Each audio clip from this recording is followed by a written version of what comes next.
Yeah, check it out. He's locked in. Yeah, check it. Hot damn black America again. Think of Sandra Bland as I'm staring in the wind. The color of my skin, they comparing it to sin. The darker it gets, the less fairer it has been. The hate made, I inherited from them. But I ain't gonna point the finger. We got anointed singers like Nina, Marvin, Billy, Stevie. Need to hear them songs sometimes to believe me. Who freed me? Lincoln a Cadillac, drinking a battle raps. Or is it Godspeed that we travel at? Endangered in our own habitats. Them guns and dope, man. Y'all can have it back. As a matter of fact, we them lab rats you built the projects for. Now you want your hood back. I guess if you could rap, you would express it too. That PTSD, we need professionals. You know what pressure do. It makes the pipes bust. From schools to prison, y'all. They trying to pipe us to your political parties. Invite us instead of making voting laws to spite us. You know, we from a family of fighters. Fought in your wars and our wars. You put a nigga in Star Wars. Maybe you need two. And then maybe then we'll believe you. See black people in the future. We wasn't shipped here to rob and shoot ya. We hold these truths to be self-evident. All men and women are created equal, including black Americans. Yeah, that's black America again. I'm gonna do another verse for me. Check it out. From the same thing. Check it out. Keep that beat roll. Yo, we go. Here we go. Here we go again. Trayvon will never get to be an older man. Black children, they childhood stole from them. Robbed of our names and our language. Stole again. Who stole the soul from black folk? Same man that stole the land from cheap black smoke and made the whip crackle on our back slow. Made us go through the back door and raffle black bodies on the slave blocks. Now we slave to the blocks, cause on them we spray shots. Leaving our own to lay in a box. Black mother stomach staying or not. We kill each other more than the cops. I wish the hating would stop. We are at war and a battle with us. I know that black lives matter. Do they matter to us? These are the things we gotta discuss. The new plantation, mass incarceration. Instead of educate, they rather convict the kids. As dirty as the water in Flint the system is. Is it a felony or a misdemeanor? Maria Sharapova making more than Serena. It took Viola Davis to say this. The roles of the help and the gangsters is really all they gave us. We need Avas, Ta-Nehisi's, and Cory Bookers. The salt of the earth to get us off of sugar and greasy foods. I don't believe the news or radio stereotypes. We refuse. Brainwashed in the psycho to spin. We write our own story, Black America again. The first war has to be the war on self.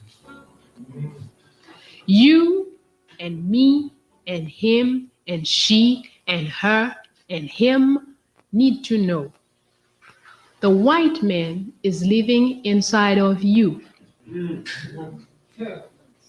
He is in your mind.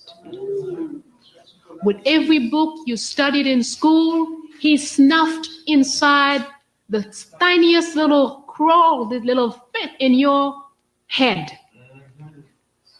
And I don't know, maybe he has even entered our soul. We need to investigate. But we have a mission. The first mission, before you and I can get together, you need to get together with yourself, armed as you can get, with the best weapon, the highest, most up to the point technology weapon, and go out and get this white man out of your brain. And I have got to do the same thing before you and I can get together. We don't need to lament about those who are not here. Those who are not here are not ready to be here. Those who are not here could be troubled by what we have to say today. We don't know what it is, but whatever it is, we know that it is for those who are here. And the important thing is concentrate, you who are present, concentrate on grasping the essence on what will be given to you so you can go out and have that first battle with which each one of us must have in order for us to come together. We must go out and face ourselves. Look in the mirror. Tell yourself the truth. Don't tell yourself no lies. Without the truth, we're not going anywhere.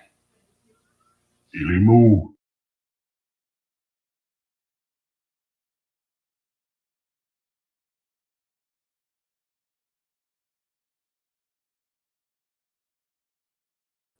What is good, my people? We are live back again with another live broadcast on the forecast. And you know what they say, man. Who did this to black folks? The same man who stole the land from Chief Black Smoke, make the whip crack on our back slow. But anyway, what's going on, Oni? What's going on, Erica? Grandma used to say, and y'all make sure y'all subscribe to Erica's channel. You know what I'm saying? But thank you. I appreciate that. And I appreciate all the support that y'all been showing me, all the love y'all been giving me for these things, because they are hard to do. You know what I'm saying? I meant to do this on Sunday, but you know, it is what it is. But I appreciate that, Erica.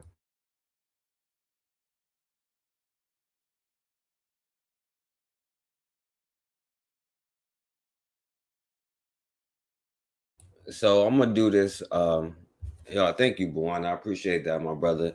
So and like I said, I do this live. So if anybody got a question, anything to add, if I missed something, if I got something wrong, I give you a chance to come on here and show me or teach me something. You know what I'm saying? So that's why I do these. You know what I'm saying? If you have any questions or anything like that, but about what we was talking about with the lessons, and it could be any of them that we did so far. But it's just about that, you know what I'm saying? So I'll put the link in the chat, you know what I'm saying? But yeah, I definitely appreciate y'all for coming through. And so we don't be too long, because I don't want to be long on here today, you know what I'm saying? I'm trying to get off of here real soon. I'm gonna just show some stuff to give y'all a chance to come on here, you know what I'm saying? And by the time I go through it, you know what I'm saying? Because there's a couple things that I found interesting in that, you know what I'm saying, in that lesson. And one of them was like with the sister Queen Nanny, you know what I'm saying, how she led one of the first Maroon communities. But we also gotta address that Maroon thing, you know what I'm saying, and the traitor and the sellout and the snitch thing, you know what I'm saying? And we definitely got to address that. But I found it interesting, just looking up the story that during a battle, she was allegedly stabbed literally in the back by a black man who nickname was Captain Sambo, right? And this was before Sambo became a thing, but I just thought that was kind of funny, you know what I'm saying? And that's one thing that kind of stood out to me. And another thing that stood out to me was the brother McIndoll, Francisco McIndoll, and the things that he did. Why so nice to the traders? Well, what's going on, Raw? But one of the things that stood out was McIndoll. And it's not that I'm nice to the traders, you know what I'm saying? It's just that I'm harder on the enemies, because I know what develops it, you know what I'm saying? I know if you destroy, but it's not that I'm nice with the traders. It's just that I think a lot of black folks in general are more so afraid of the other people, so they only really have smoke for black folks. So it looks like I'm easy on them because I'm way harder on who I know what the enemy is, you know what I'm saying? But so yeah, anyway, so the other thing that stood out was the brother McIndoll, right? He came back and he said, when he got betrayed and they captured him, right? He was like, man, I'm going. And one thing that he did was taught slaves how to poison them. You know what I'm saying? He was like, he realized that all out gunfare and just fighting straight up wasn't necessarily going to work. So he was like, man, he used his knowledge of nature, of plants, to teach other people how to poison their slave owners and stuff without getting caught. You know what I'm saying? And of course, somebody, snitched on him and then said that he is responsible. But you know how they exaggerate numbers, but it could be true, that he was responsible for like over 6,000 deaths, you know what I'm saying? But, anyway, when they caught him and they was burning him, they was like, before they burned him at the stake, they said, do you have any last words? And he was like, yeah, I'm going to come back as a mosquito just so I could do more damage to y'all. You know what I'm saying? Some people believe that he did. And it's crazy because doing the thing, the ropes actually burnt off of him and he jumped out the fire. And black people say that he escaped and blended in with the crowd. The French say, well, they caught him and put him back on the stake. You know what I'm saying? But that's whose word do you believe? I'm going with the black people's word. So.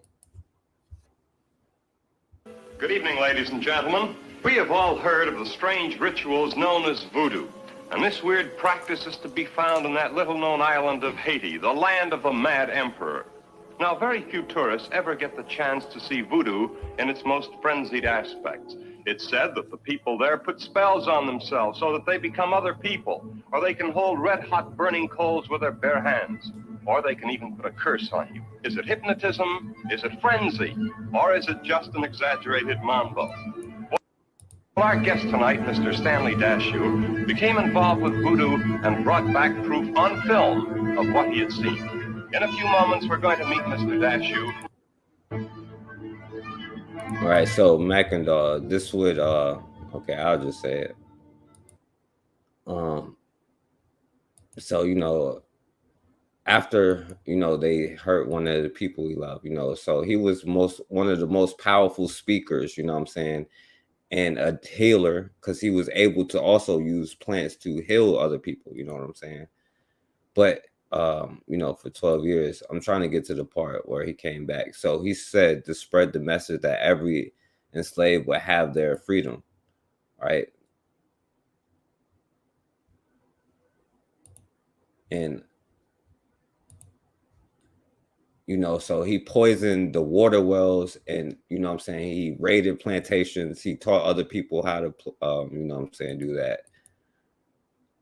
And they tried to say many died of him, but he was trying to make Haiti a black nation. Now it's interesting because he was like, one of the problems that he was having was black unity, you know what I'm saying? And he was like, he couldn't get the people to come together. That's why he couldn't really be successful, you know what I'm saying? But like I said, after he got caught, you know what I'm saying, it's talking about a woman. She got caught and she got tortured into confession. You know what I'm saying? They tortured her until she confessed and gave them up. And of course, and she gave up 50 other people, right? So Mackendall was captured, and during the interrogation, he recited, you know what I'm saying, his faith, you know what I'm saying? So, and, they call it Aramaic, but, you know what I'm saying, it was probably some, where he's from. But he was like, while being burnt at the stake, Mackendall reassured his followers that he would come back as a mosquito. And so many people, and then he actually got away, right? And people actually believed that he came back as that.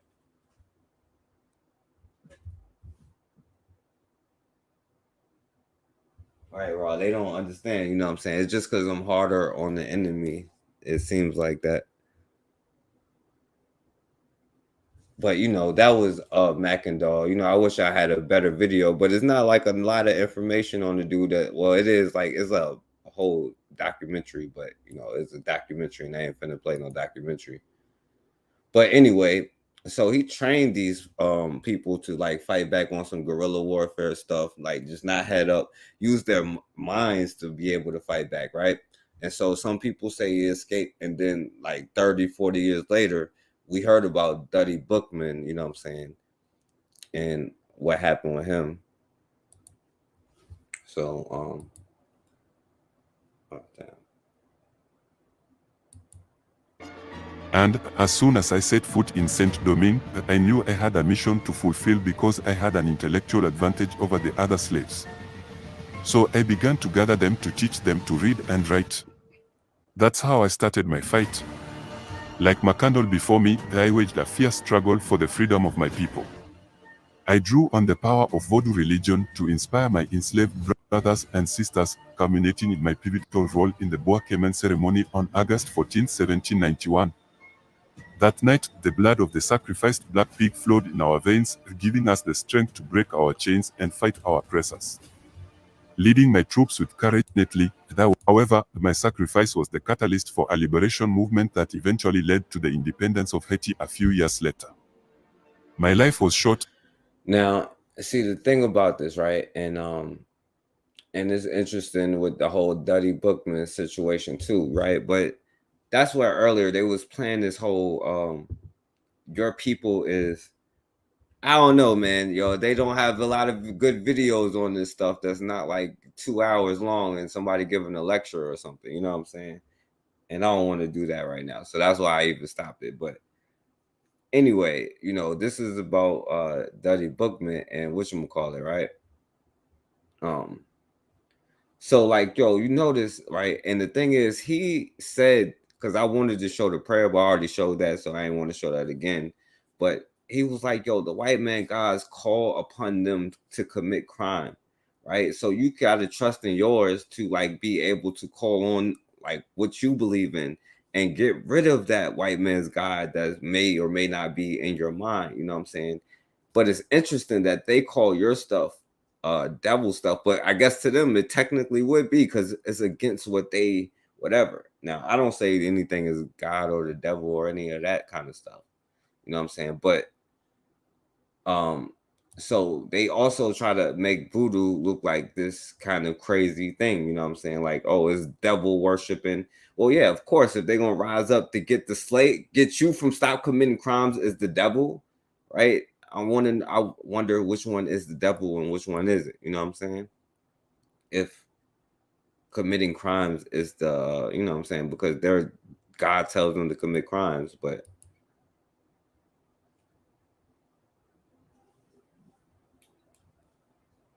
Voodoo was extremely significant to the Haitian Revolution. In systems where there are elements, or not elements, where attempts are made at absolute domination, human beings always try and find spaces where they can humanize themselves, right?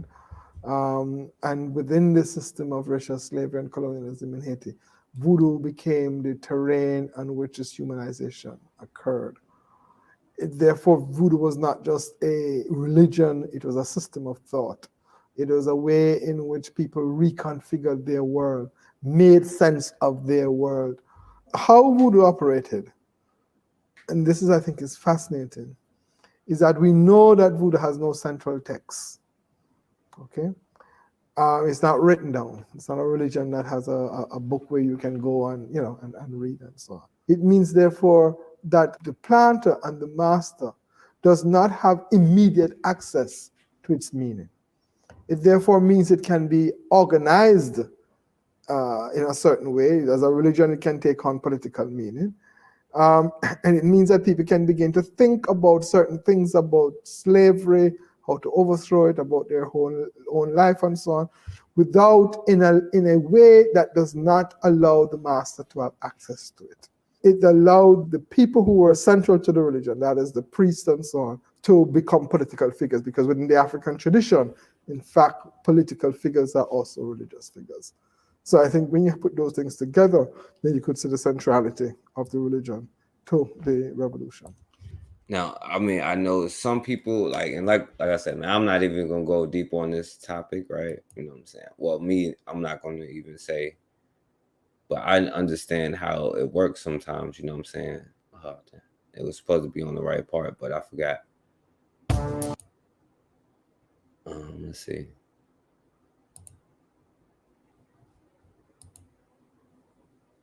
Independence and the strength of its people.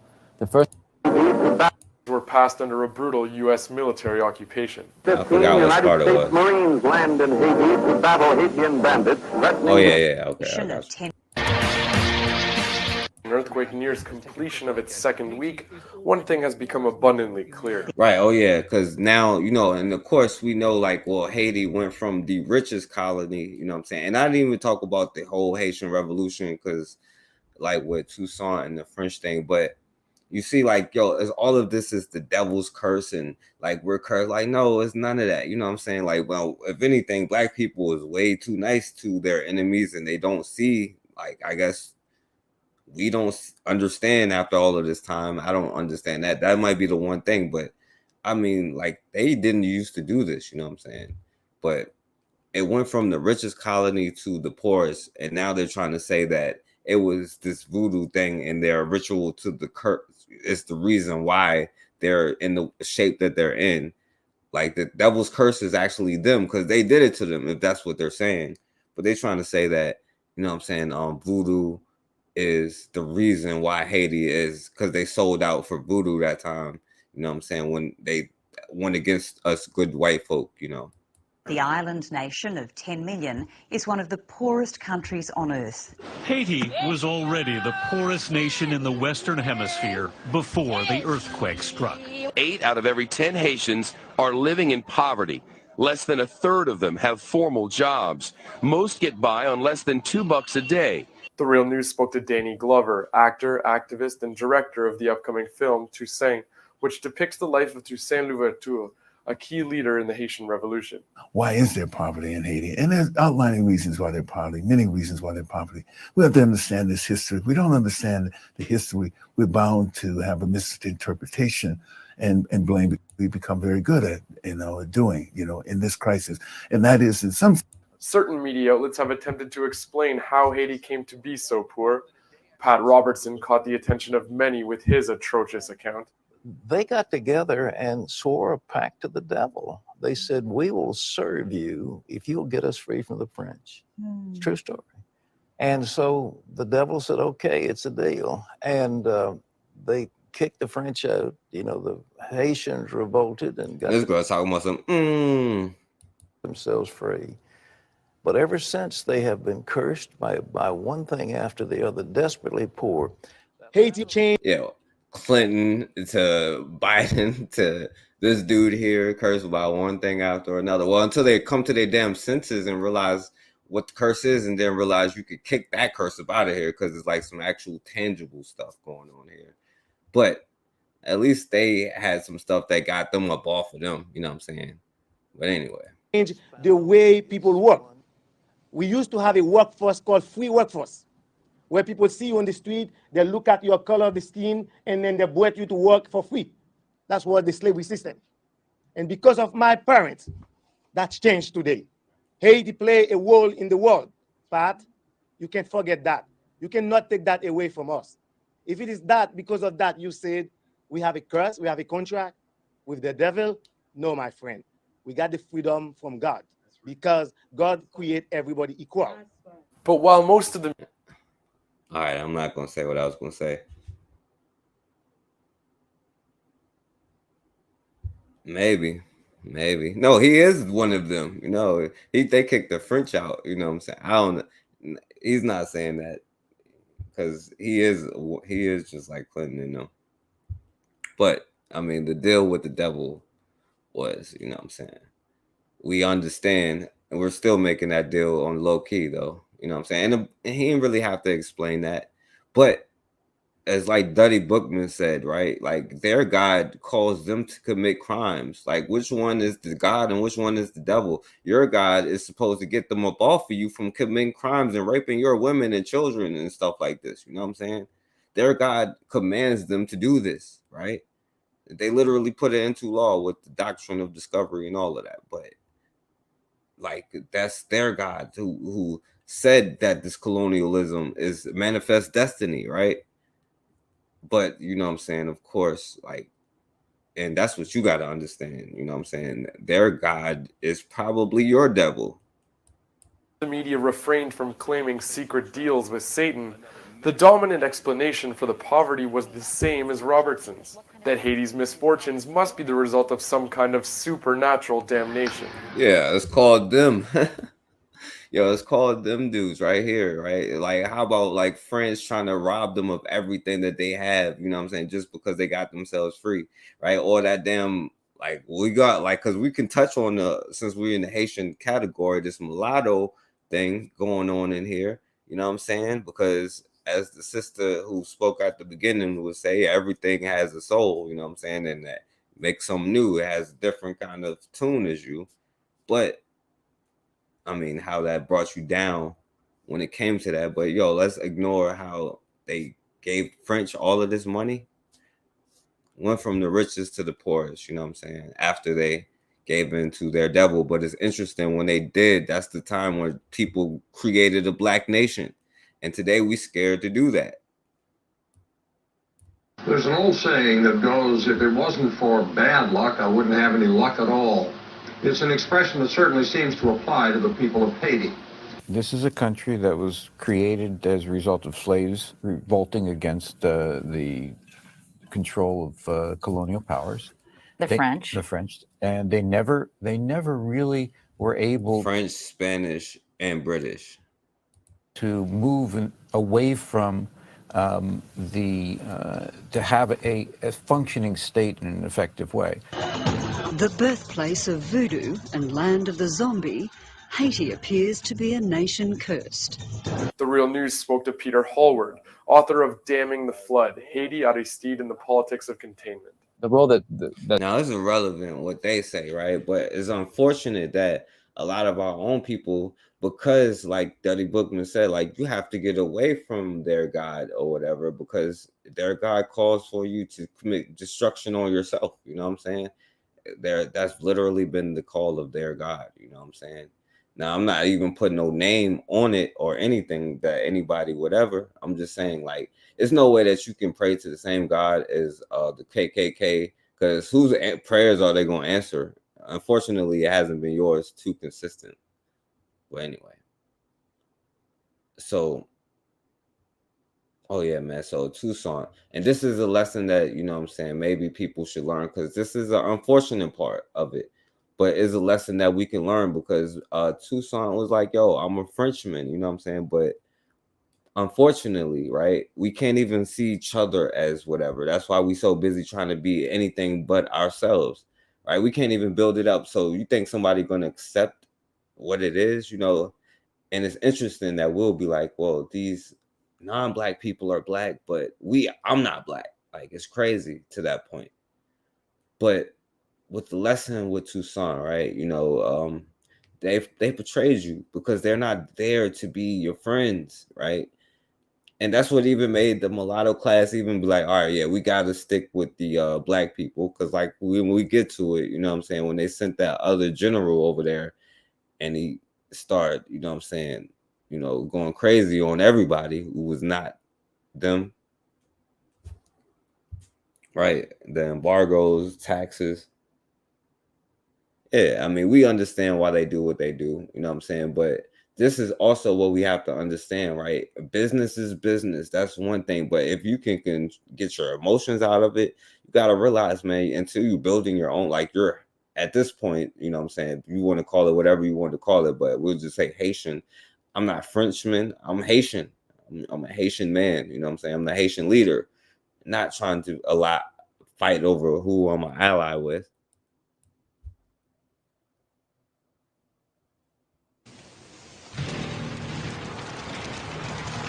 Back in the capital city, as Toussaint helped his former master flee the violence, Saint-Domingue's wife, 1,000. His first reaction to the raging violence was based neither on money nor race. It was personal. He went back to the plantation where he had been born to protect his former owners. Back in the capital city, as Toussaint helped his former master flee the violence, Saint-Domingue's whites repelled assault after assault. The new French government in Paris sent more than 10,000 military reinforcements to help the colonists reestablish white rule. As rebel leaders struggled to forge a disciplined fighting force, Toussaint's talents and intellect set him apart. Toussaint, on the other hand, had a unique window on the world. He was schooled in African and European culture alike, and had read some of France's most radical thinkers. It was a Marxist. No, I'm joking. I'm sorry. That was a bad joke. I take that back. In the autumn of 1791, Toussaint Louverture could no longer sit on the sidelines. Despite a wife and children, despite the chance even of losing his own freedom, Toussaint didn't hesitate long. He left everything. He dropped everything, and he went to the mountain. Bwana, what's up, my brother? What's going on, brother? How are you? I'm good, my brother. I'm good. Good, man. I'm enjoying everything that you presented so far. I think the lecture which you gave just now was excellent, man. It was very, very excellent. You know, I just really wanted to let you know that. But there was a few things um in the videos that stand out to me. You know, I just really wanted to comment on it. Just a few things. I don't want to interrupt No, the go. flow. No, yeah. Go ahead, my brother. Yeah. So the brother who said that he was going to come back as a mosquito. What's his name again? Francois Mackendall. Mackendall. Yes, yes. So when I first heard that, I was like, what is this guy talking about? Yeah, he coming back as a mosquito. You know, it didn't make no sense to me. You know, because I didn't understand the implications of what he was saying, right? And and there was I can't remember the name of the historian right now. He was a Haitian historian. He said that one of the severe casualties that the Frenchman suffered um, after McIntyre died was yellow fever. I was like, yellow fever. I was like, okay, well, what brought that on? Mosquitoes. Mosquitoes spread yellow fever. So it never really clicked to me until I kind of like heard the comparison, you know, because mosquitoes bring yellow fever. It just blew my mind when I heard it the first time. And the other thing too I wanted to mention is Donnie Glover. Now Donnie Glover promised to make a Haitian documentary before Tariq Nasheed. In fact, you know, he was planning on making a so-called movie about the Haitian independence and rebellion in 1804. Now he got money from Hugo Chavez, and I personally think he pocketed that money because you never saw that movie. You never saw that movie. The brother, I think he take the money and pocket it because you never really saw that movie. For years, he was commenting on trying to make the so-called Haitian 1804 movie, but it never manifested. But I believe, and he did get money, but I believe that he really pocketed that money. But the last thing I wanted to mention is this whole reference to when I hear the religious leader, I can't remember, Pat Robertson, and a lot of these pundits commenting on what happened to Haiti or what's currently happening to Haiti, but you never hear what they did to create the situation. You never hear about them undermining the government Haiti. You never hear them going in and removing leadership in Haiti. They never talk about what they did to create such turmoil in Haiti. They're like, oh, it's just by chance or it's bad luck. They say it's like it's bad luck that's causing them to be in the position they be in. But they never talk about what they did to create the environment for why so many why Haiti is in the situation it's in right now. They never talk about that. They leave it to bad luck. You know, they never talk about their hands and how filthy their hands is in intervening and going into the country and undermining the politicians and the politics of that country. And I find that to be fascinating. They just leave it to bad luck. And people who don't know better and people who don't really have a curious mind, they say, okay, well, the Haitians are suffering, it must be bad luck. They have poor and bad infrastructure. You know, it's not the corporations, the U.S. corporations and companies going into that country. You know what I mean? Building bad buildings, and then after or buildings that are not earthquake ready or hurricane ready.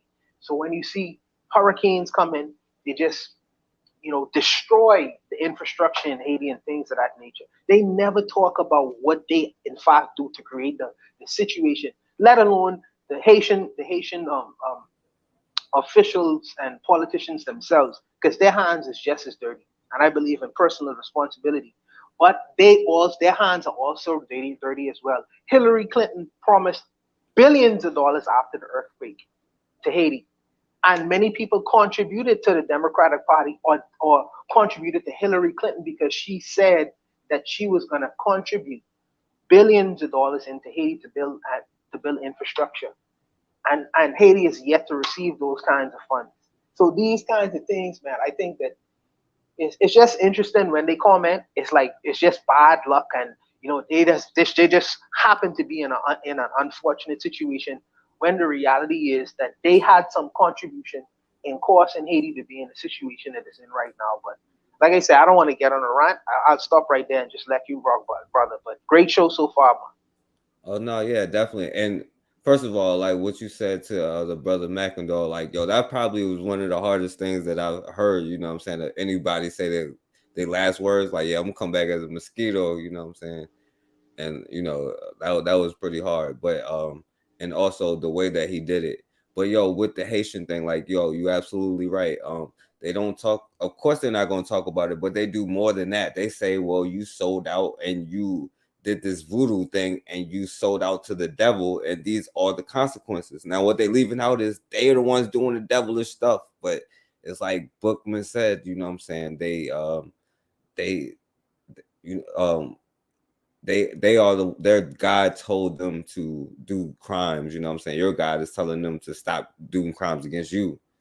But yeah, one last thing, because you mentioned something just now when this whole issue of people calling other people gods, devils, and on all this nonsense. My heroes are not my enemies' heroes. Of course, my heroes are my heroes are my heroes. Their heroes, my heroes to them are bad guys. They're the bad guys. Of course, they can be the bad guys. Right. So if my gods, absolutely, you can consider my gods to be devils. Absolutely. You know what I mean? But it's just that we don't consider their gods in the same way.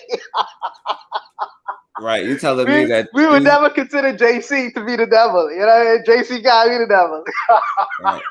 Right. That's what I'm saying. You telling me these Haitian brothers are worshiping the devil, but you putting pedophiles and like murderers and like killers on the side of a mountain and stuff like this? Like I don't know. It's crazy. It's crazy. But I think that our issue is we don't see them like how they see us. You know what I mean? I think that sometimes that's the problem.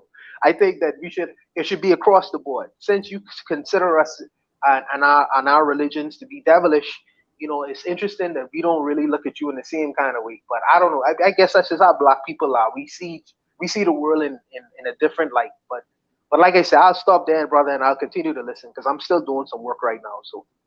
All right. And First Rifleman came on here. You call in, bro, but like don't be long-winded though. You know what I'm saying? But what's going on, First Rifleman? Wow. Okay, I'm just joking. No, I just want to actually drop off some thanks that you do these educational shows. I try to keep up with them as much as I can because I'll just tell you, within the last 4 years, I've been more and more educated. I've read a few books as well, about like 10 books on Africa, and then also I come in on your educational sessions. Excuse me. And people like Dessalines, he does a very great job, and they really just highlight our ancestors who actually did fight back against colonialism and slavery and all those things, where some people like me, either we weren't unaware when we were younger, or people just didn't tell us the history of actually what our struggles were. And they, feed us with shit like roots or whatever. So I just wanted to say thank you for doing what you're doing. And that's about it, And like I said, this is just helping feed my knowledge. And I want to just pass that on to the rest of our people. So I'll just keep it at that. Oh, yeah, I appreciate that. I was saying, like, if you had an opinion on anything that we was talking about, I just don't want it to be long. So if you got an opinion on, what I'm saying, but, no opinion. I'm just here to learn. Okay. All right. That's it. Okay. All right. So yeah, I appreciate that. Thank you. I appreciate that for sure. All right. Yeah. Stay blessed.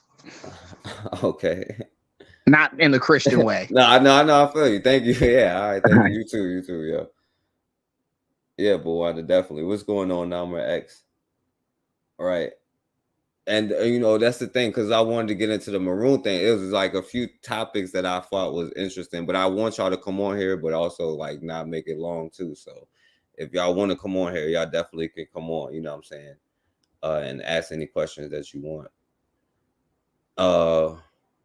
Redneck John Boy. I don't know I don't know right now because I don't want this to be like, you know what I'm saying, that's something I have to take out. So let me know if that's, you know what I'm saying.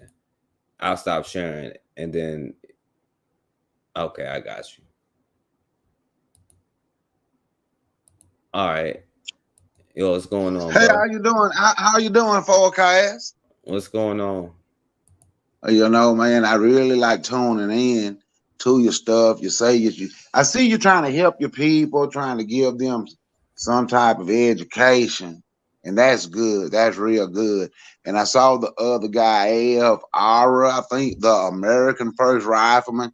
That's a good name. We need more of you people being patriotic like him. I don't see many of you people with the red, white, and blue flag, you know. But I see what you're doing, and it's good to know that some of your people didn't like what was going on. You know, I just wanted to come up here, and I just wanted to say that. Okay, all right. Well, and I want you to be blessed in the Christian way. Well, I will accept that too, I guess. Well, you know, I don't know. It depends because the white man's God is the devil, according to Duddy Bookman. Anyway, you got an opinion on that that whole devil voodoo thing? Well, look, man, Rifleman in the chat talking bad about me, man. You see that? But anyway, you know, I'm gonna be honest, man. I saw earlier when you was talking with your show that you did, had family phone calls, but no, they was talking about the voodoo being devil. No, the voodoo ain't. I don't think the voodoo is devil at all. You know, I'm gonna tell you something, man. You know how when we talk about the Christian church, right, and we always talk about back in the day, what the Christian church used to do, right? You know, I ain't gonna say this is why, but I will say, I guess, look and see how voodoo was practiced in the Christian church, and then you will see how the Christian church would fight back. So is it actually the devil? It would be the devil for them because we were using it. We disguised some of our practices inside of the name of, you know, Jesus. But we used it in the church because it was our meeting place and all that. So, but it was good for us. It was good for what we were able to do and some of the things that we want to do. But then we got away from those practices. So no, the voodoo ain't devilish, and I know it ain't got nothing to do with the devil. I can't think of the lady name from Haiti doing that rebellion. Cecilia, I always say her name. Cecilia. I can't ever say her last name, but anyway, who was a voodoo queen. And they say, according to the legend and where it goes, she used voodoo and stopped some of the French troops in their track with her voodoo when they was coming together. I cannot remember her name. I'm quite sure Bobby E. Wright, he's probably going to know her name. He'll probably put the name in the chat if he's in there. But, yeah. So no, hell no, voodoo ain't got nothing to do with the devil. That's us channeling the God in us. Yeah, which would technically I'm sorry, go ahead. No, I was about to say, well, technically it would be the devil to them, but you know, their God is, you know, to tell them commit crimes though. Exactly. That's what I said. It is devilish to them, but it was not devilish to us. That's what we knew. That was our spiritual system. And you find like Benin, they still practice voodoo. They have people go out every year to the ocean, hoping the voodoo bring us back. It ain't brought us back yet, but but you understand what I'm saying? Those are our spiritual beliefs, and that's why our power came from our spiritual beliefs. Like if you look at Bawana said the name Bawana. Okay, Bawana, I'm glad you said the name, but yeah, that's her name right there. But if you look at the Christian church today and you see a lot of people falling down and doing all that, you can tell they clown. Then go back, find your old Christian church in the 70s. Find an old Christian church on, like, where you, when you were little, you ain't from the 70s. But even in the early 80s, or just go on YouTube and find it, and you could see. Yeah, I wasn't in the early 80s either. You could see the difference in those people in the Christian church and the people today inside the Christian church. I'm talking about with their practices. Even when you can tell the spirit is moving, you can literally see the difference. And watch an old school Baptist church on YouTube, then watch a voodoo ceremony. And you really can't tell the difference. If nobody told you it was a voodoo ceremony, you really wouldn't be able to tell the difference from the voodoo ceremony in an old Southern Baptist church. So it was the devil to them, because in our spiritual system, we use that, like Bear I put in the chat, we use that for our power. That what helped us fight back. Yeah, definitely. All right, so Bakari, and let me do this so we could go through some couple things so we could kind of be quick, you know what I'm saying? Yeah, I'm gonna get off, man, because you want to be quick. No, you all right. No, you good. Because I got to wake up at 4 o'clock. So I'm gonna I can't troll you tonight. I got to wake up at 4. All right, yeah, it's all good. I mean, as long as you or anybody. I'm gonna listen. All right. I'm gonna listen. Hey, Rifleman, I love you too, man. You my brother. But you know, I had to take a shot at you in the flag. I had to take that shot, Rifleman. Yeah, Bakari, before you get off here, right? So, because we was talking about Tucson real quick, and I was kind of talking to you earlier, and about when they was going down, but he went to protect his slave owners. After assault. As rebel leaders struggled to forge a disciplined fighting force, Toussaint's talents and intellect, in 1991, 1,000 Saint-Domingue's whites repelled assault.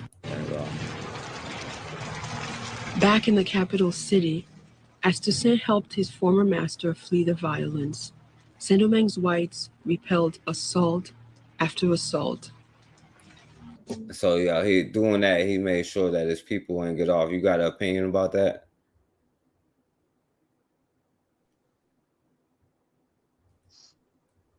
Go ahead, let it play a little bit. Rewind. Now rewind. All right, I think it started about here. It was personal. He went back to the plantation where he had been born to protect his former owners. Back in the capital city, as Toussaint helped his former master flee the violence, Saint-Domingue's whites repelled assault after assault. The new French government in Paris sent more than 10,000 military reinforcements to help the colonists reestablish white rule. As rebel leaders struggled to forge a disciplined fighting force, Toussaint's talents and intellect set him apart. Toussaint, on the other hand, had a unique window on the world. He was schooled in African and European culture alike, and had read some of France's most radical thinkers.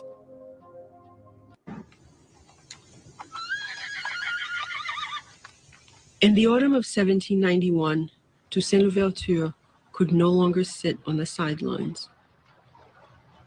Despite a wife and children, despite the chance even of losing his own freedom, Toussaint didn't hesitate long. He left everything. Rebels wanted to kill their white prisoners, but Toussaint Louverture argued against it. They called slave leaders to the capital of Le Cap for negotiations. Trust. See, people like that keep us yeah. People like that going back to save, don't want you to do what have been done to you. And then we look what happened to him. We need to learn from this, because stuff like that is what keep us. Stuff like that is what keep us in this position.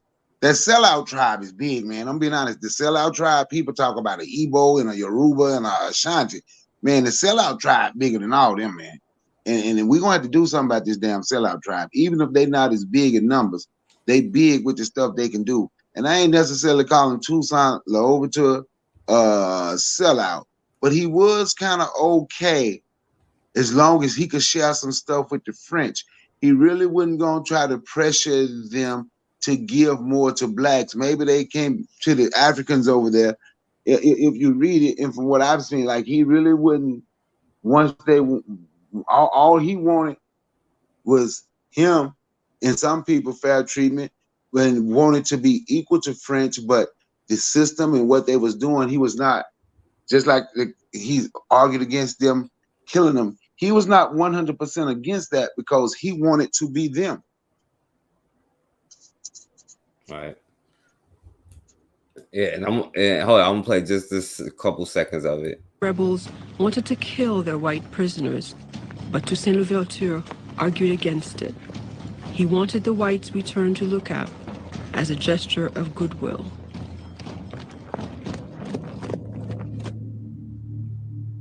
So Toussaint is sent to negotiate with the planters with the idea that, in a sense, a settlement can be reached. The settlement is not only for the freedom of some of the insurgent leaders, but also for some reforms on the plantation. Small reforms, but reforms that, at least in the letters they describe, their followers really want. Now, the truth is that most people was like, hell no, I'm not no damn slave. You know what I'm saying? Like, that was what it was about. You know what I'm saying? They was planning to do what they had to do. You know what I'm saying? But, you know, some people do want to be comfortable or whatever. But when you straight negotiate it, and I get it, it's a business move, but what are you trying to negotiate here? You know what I'm saying? I don't know. You know what I'm saying? That's not my call, I guess. But, or you want to say anything on that, Bukhari? You know, like we was talking earlier, being back then, and me and you know, like I ain't never lived in that situation. Thank God, in the Christian way.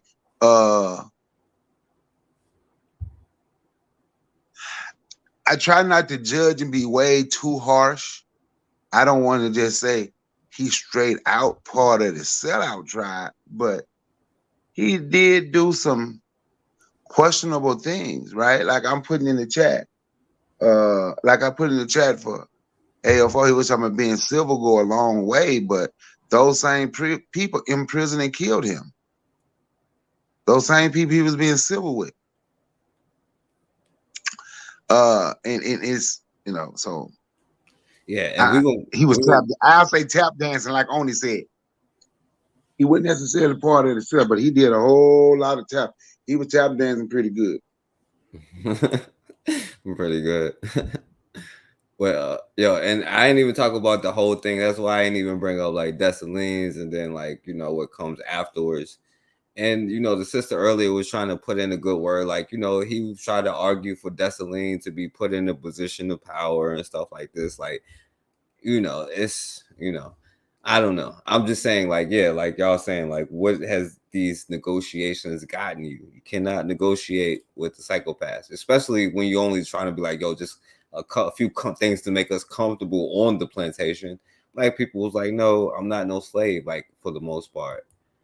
Now, I wanted to play some of this, you know what I'm saying? I'm going to skip some of it, but the, you know, I'm going to skip this, Sean, though. But the African, y'all can look it up, the African Amazon who trained the leader of the Haitian Revolution.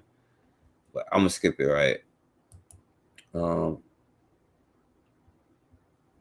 Because this dude here, oh, yeah, so this is the guy Tula, right? All right, so check out what he just said in this quick scene right here. He said, we could be free, afraid of dying. And then he just shook his head. You tripping. And the other dude like, but how is it? And then he was like, how you afraid of dying? How is it you're afraid of dying, friend? They torment you. They torment us every day, right? And Bwana brought up, right? And it's not a lot of good videos on this. This is why I'm only playing. And that's a bad thing. You know what I'm saying? It's not a lot of videos. But my brother Bwana brought up Danny Glover earlier, right? But he also did a movie about Tula and the revolution. You know what I'm saying? I don't know if, like, I've never seen it, so I can't vouch for it or not. But I just want to show the master. About what? We can't go on like this. Master don't have to do nothing except be white and eventually die. That man don't understand nothing that ain't white. Now, I don't think that he was mulatto. I don't think Toussaint was mulatto. Bakar, you still on there? Yeah, I'm listening. I don't think he was mulatto either. I just think he was raised in that system, and he thought being French, born into that damn, and he thought they were great people, I guess, because they was able to do it to them. I don't know what it was. You know, I can't get into, yeah, you know, I don't know. Yeah. But you know, yeah, my brother Bwana. But it's not a lot of good information on the brother Tula, you know what I'm saying, who led the, how you say that? The place that the Curacao? Curacao. That's how I say it, Curacao. Yeah, I don't know how to say it right. Yeah, I got colonized by the British, so I don't know.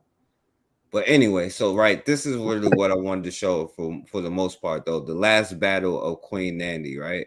Queen Nanny, you know what I'm saying? All right, so check this out. You know, I think this was a dope story. I wish I could have put it in there, but it was like a little bit too long in the way they said it. But this is really what I wanted to show. I'll tell you one story. After that, it's off to sleep with you. Okay. The mother sighed. She thought Library, he probably did. Unfortunately. To herself for a moment. Have I ever told you the story of how Queen Nanny saved Nanny Town? She asked the boy. The boy looked puzzled. Who's Queen Nanny? And what's a... People were being stolen by raiders or captured in wars and sold as slaves. And it was that Nanny was an Ashanti warrior.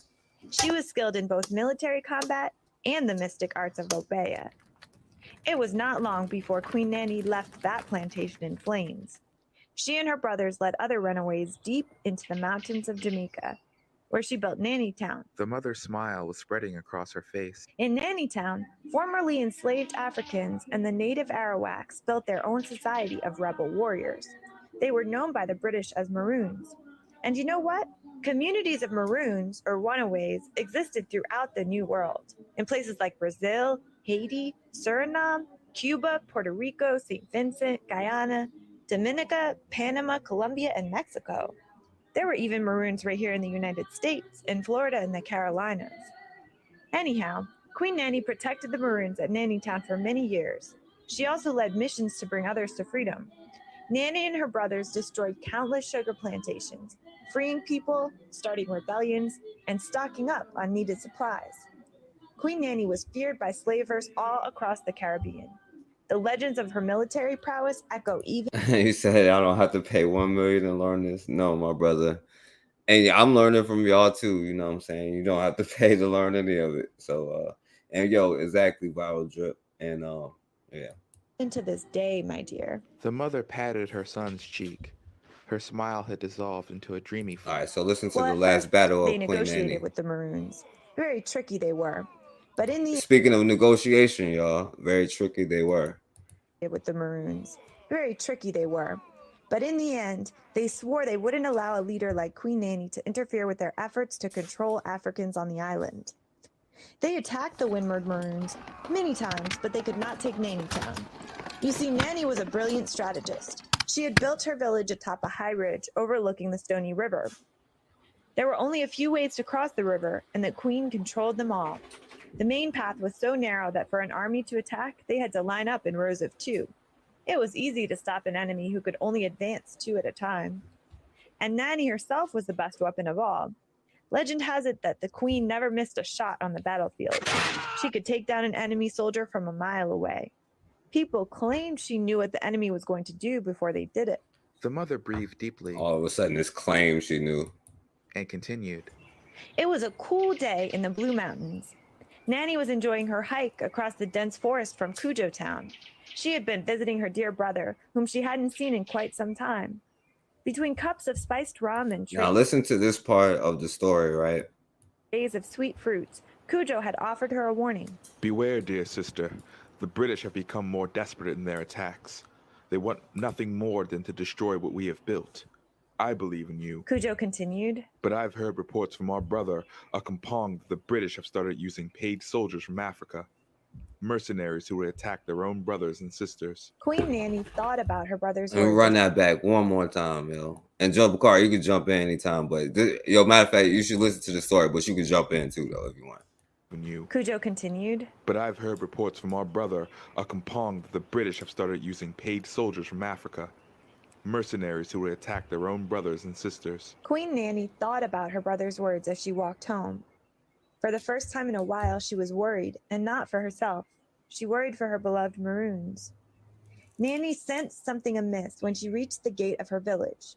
One of her lieutenants was running toward her, his face fixed in fear. Nanny already knew what the young man would tell her. Nanny Town was under attack. A group of African men had appeared at the edge of the Stony River. They claimed to be Maroons from Akampong Town. I'm a black man, but damn it, yo. They said they had just come from a successful raid on a nearby plantation, but the British had cut off their escape.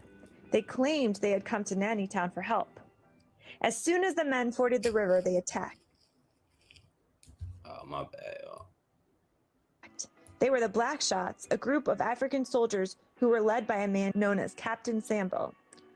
Queen Nanny was briefed. Yo, and let me run that back, because this is the part I felt interesting, right? Before Sambo was named, the dude who led the attack was named Captain Sambo.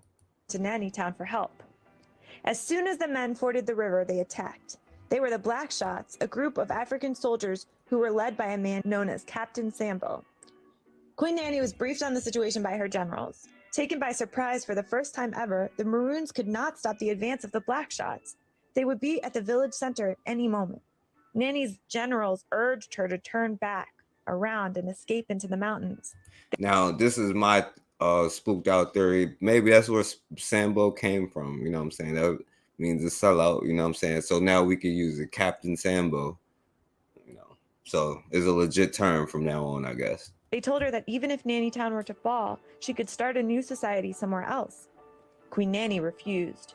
She wept for her people, who would so willingly sacrifice themselves for her. Now let me listen to, this is what a true leader is. If you're looking for a benevolent dictator, I guess, you know what I'm saying? Listen to what she said, right? Queen Nanny refused. She wept for her people, who would so willingly sacrifice themselves for her. But she was proud. She knew that she could never rebuild Nanny Town without them. She decided to meet this Captain Sambo herself. The Queen of the Maroons tore through the village, cutting down any... No, yeah, the book, yeah. The dude name was Captain Sambo. Like, that was his nickname, you know what I'm saying? Like, it wasn't anyhow, it was before that, you know what I'm saying? It was before the book even, you know what I'm saying? But his name was just actually Captain Sambo. That's just the ironic part about all of it. I'm pretty sure they don't even have no correlation. It just happened to be that. So in my theory, you know what I'm saying, now it makes sense now. You know what I'm saying? The universe is bigger than us. So we don't have to explain these things. It's just bigger than us, right? But the dude name just happened to be Captain Sambo. You know what I'm saying? Like, his name was Samuel or something. I forget what his name is. I can look it up. But that was just what they called him, Captain Sambo. She knew that she could never rebuild Nanny Town without them. She decided to meet this Captain Sambo herself. The Queen of the Maroons tore through the village, cutting down any Black Shot who was unfortunate enough to cross her path. The Maroons had been feeling overwhelmed, but they found a new resolve as they watched ferocious Nanny fighting beside them. She pushed most of the mercenary Black Shots out of Nanny Town. But Captain Sambo would never leave without something to please his masters. Ain't that something? Let me run that last sentence back. But Captain Sambo would never leave without something to please his masters. While his men fought and died, trying to escape the Maroons. They did vote her in because she was the leader. She was the one that built the town, and they started following her. She didn't force them to follow her. And, you know, that's why you got these Sambos coming in now, you know what I'm saying? And she went to go fight for their freedom, you know what I'm saying? That's the thing. She went on their plantations and took a lot of their, she did raids and all of this stuff. It wasn't no voting thing. They voted with their what they call them, that cut sugar canes. You know, I forgot what they voted with those things, you know what I'm saying? But yeah, like, I'm gonna run that sentence back one more time. To please his masters, mercenary black shots out of Nanny Town. But Captain Sambo would never leave without something to please his masters. While his men Yeah, fought machete. and died trying to escape the Maroons, he hid. He waited until he saw Nanny. As she fought to protect her people, Captain Sambo stabbed her in the back. But And that's literally a black man named Captain Sambo, according to this story, right, stabbed her in the back. Saw Nanny. As she fought to protect her people, Captain Sambo stabbed her in the back. But it didn't stop Nanny at first. She threw Sambo aside and defended 3 injured Maroons who were caught in the crossfire. Sambo then fled, his legs awash with fear. Soon it was all over. Nanny Town was safe in the hands of the Windward Maroons again. What the mercenaries told their British masters when they returned made them sound like the victors. They described Queen Nanny, the old Obeah leader of the Maroons, impaled on a sword. They recounted how she had staggered toward the Blue Mountains, bleeding and collapsing along the way. Surely she must be dead, they insisted. And was she? Was she dead?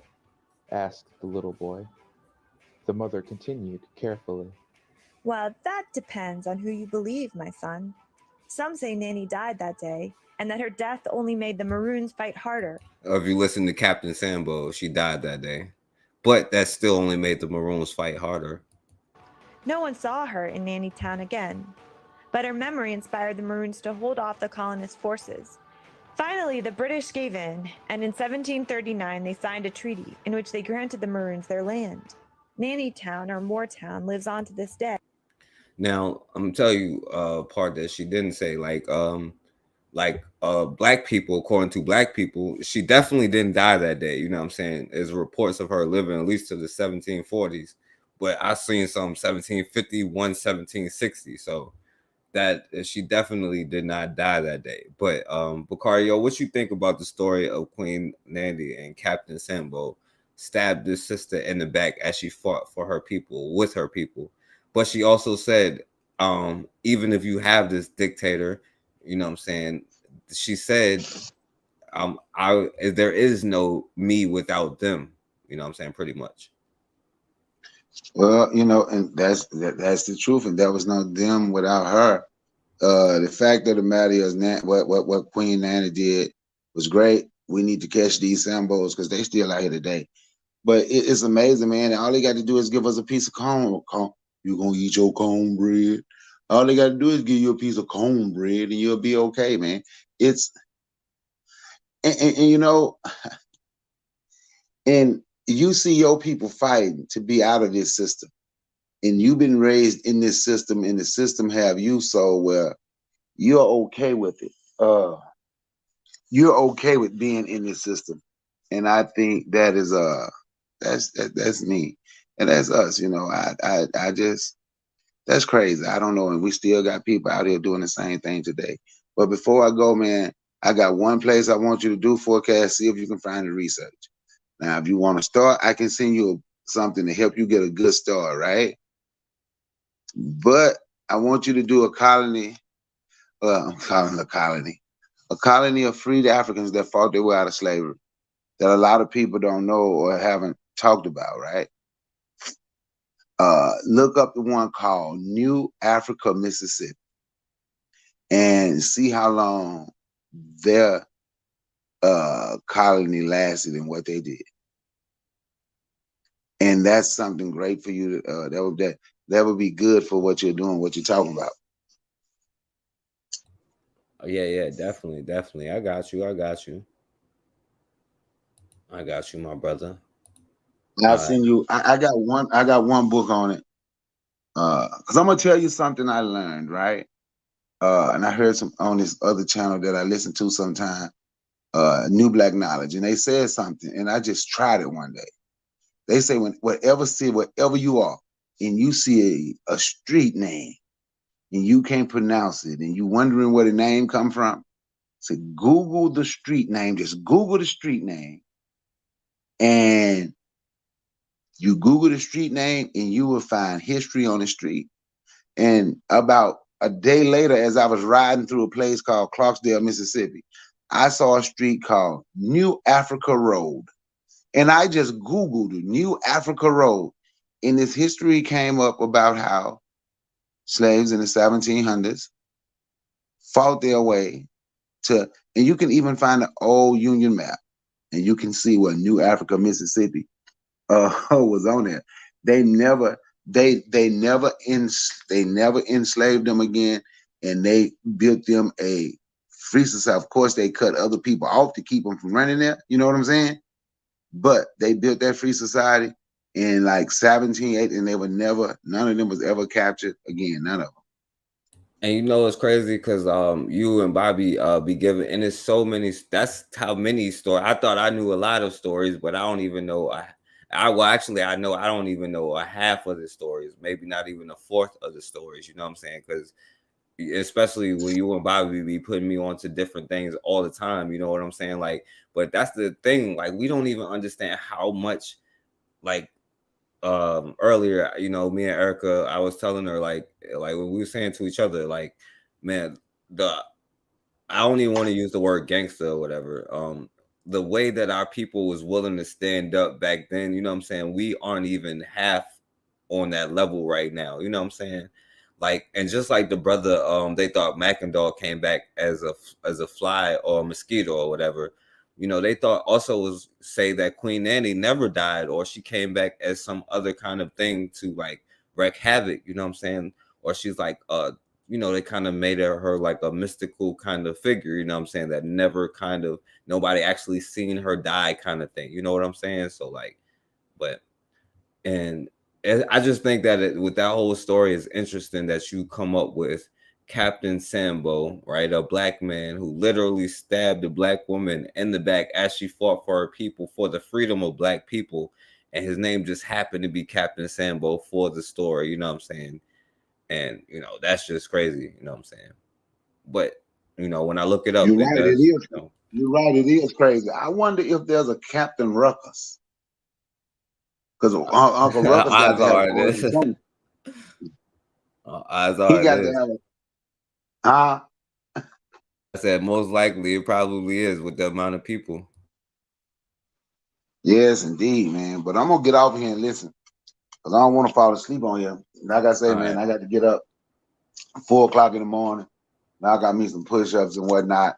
Do what I gotta do. Gotta get in shape. All right, definitely, Bakari. I appreciate that. All right, man.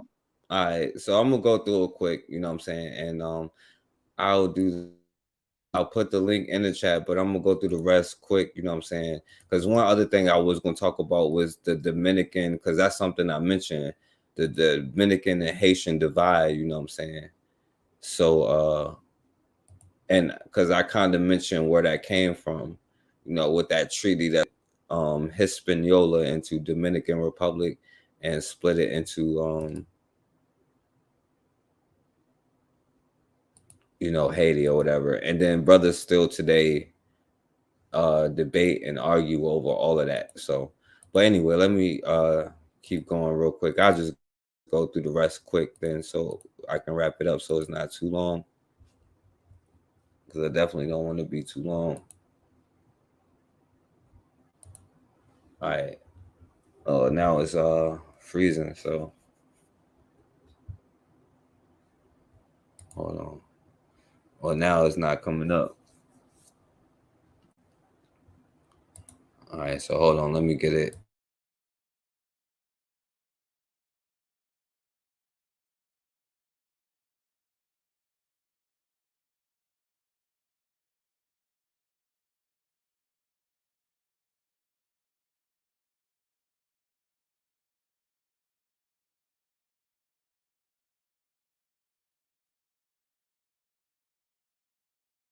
All right, y'all hold on 1 minute because now it's freezing up. So let me do this, and if it mess up, I'll just be like, forget it, I'll do it later.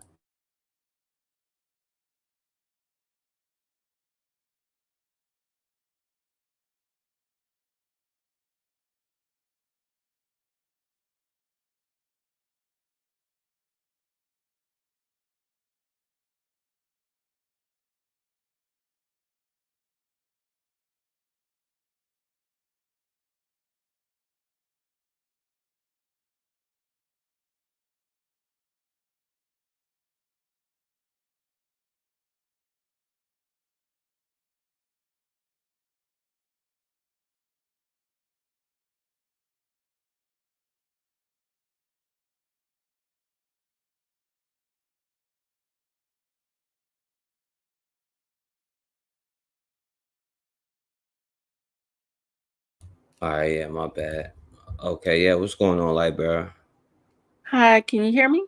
Yeah, I hear you good. Okay. Nothing much. Just listening.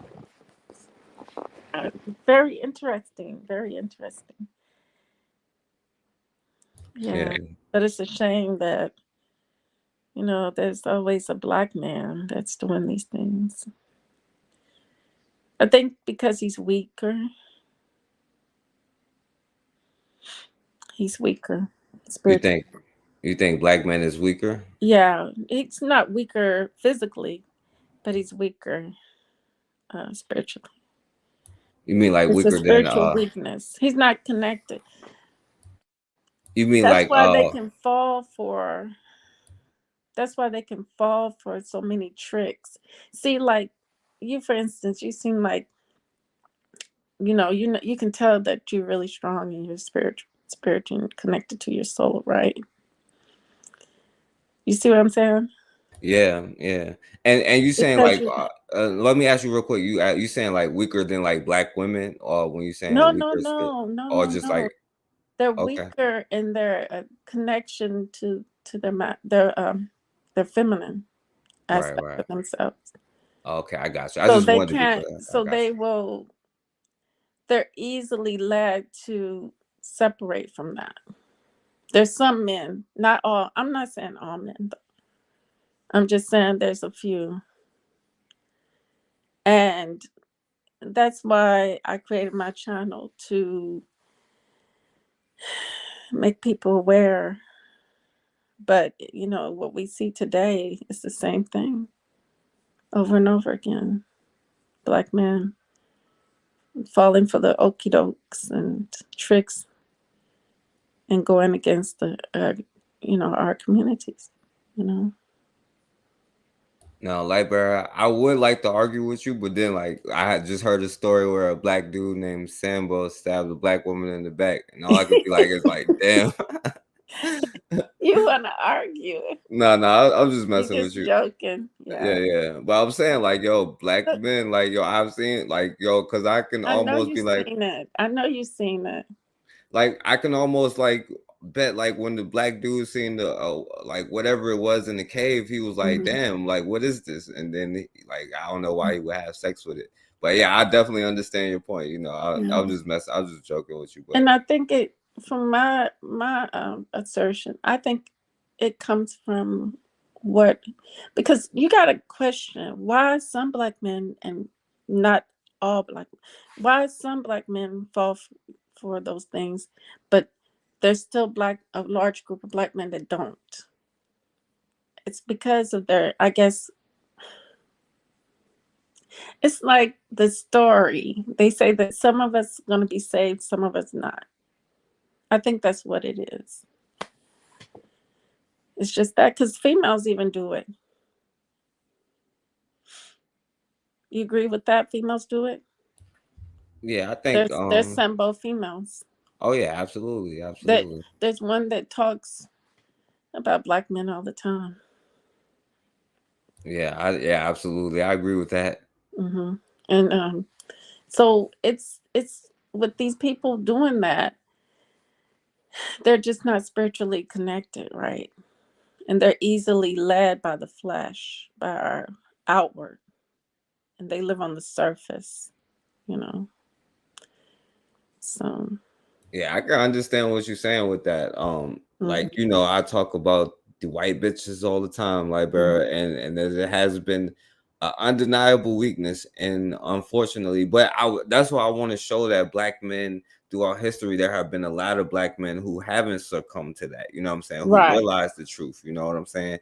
Because I think that the thing is, and especially the thing that hurt our communities, we know fathers being out of the homes, but also the black teachers and the black male teachers that was in these black schools who was teaching these young boys to not get knocked off their square. You know what I'm saying? If Right. somebody say like, yo, you like, like if I say that my name is Timmy and I live at 123 Street, like don't let me tell you that you don't. You know what I'm saying? And young and black teachers, especially back then, used to teach these young boys that. And we that's one of the main things that we got hurt with education and just black men in the home. So like, yeah, I understand what you're saying a lot, you know. Yeah, it's I did a video the other day on the one that there's always on the pattern of the white woman, she always uses sex as a weapon.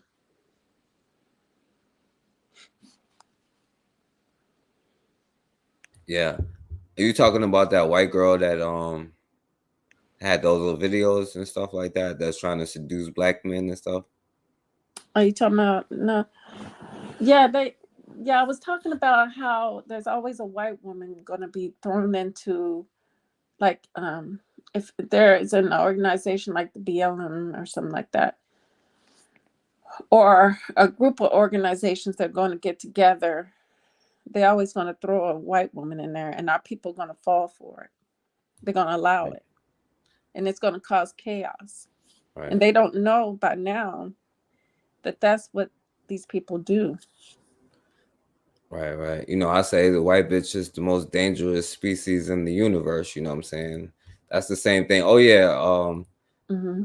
So let me go through this, and then because I did say that, and that's what I say. I say the white bitch is the most dangerous thing in the universe, but that comes from my perspective. So of course they look at like our religions, our gods as devils. You know what I'm saying? You know, Jesus, what they call Jesus, I call him Jesus because, Latin was the language of our people. They created that language, and it was the first language in the Western Hemisphere, and so we gave them Latin and a lot of other mixed languages with African dialogues. The Moors did that, and I wish, I think it's worth the research into that, But when you look at it, when you look at the history of language, you can easily see that. So basically, Jesus was a Black liberator, kind of like this Black woman who was trying to save his people, right? And it was the white woman always coming up to him, trying to entice him to help her. You notice that in the story? Yeah, but he called her a bitch too. She called her a dog. And then her name was Mary Magdalene. He started getting closer to her. He was seduced by her. So he ended up getting killed, just like Overture and a lot of other Black men in the past. He ended up, and Martin Luther King, he ended up getting killed. And now look at the white people who hold him up as a martyr. As they hold him up, they rebirth him. They rebirth him every year. He rises, on the Easter Sundays. But he was a liberator of his people. He was a man. White people, they don't get it.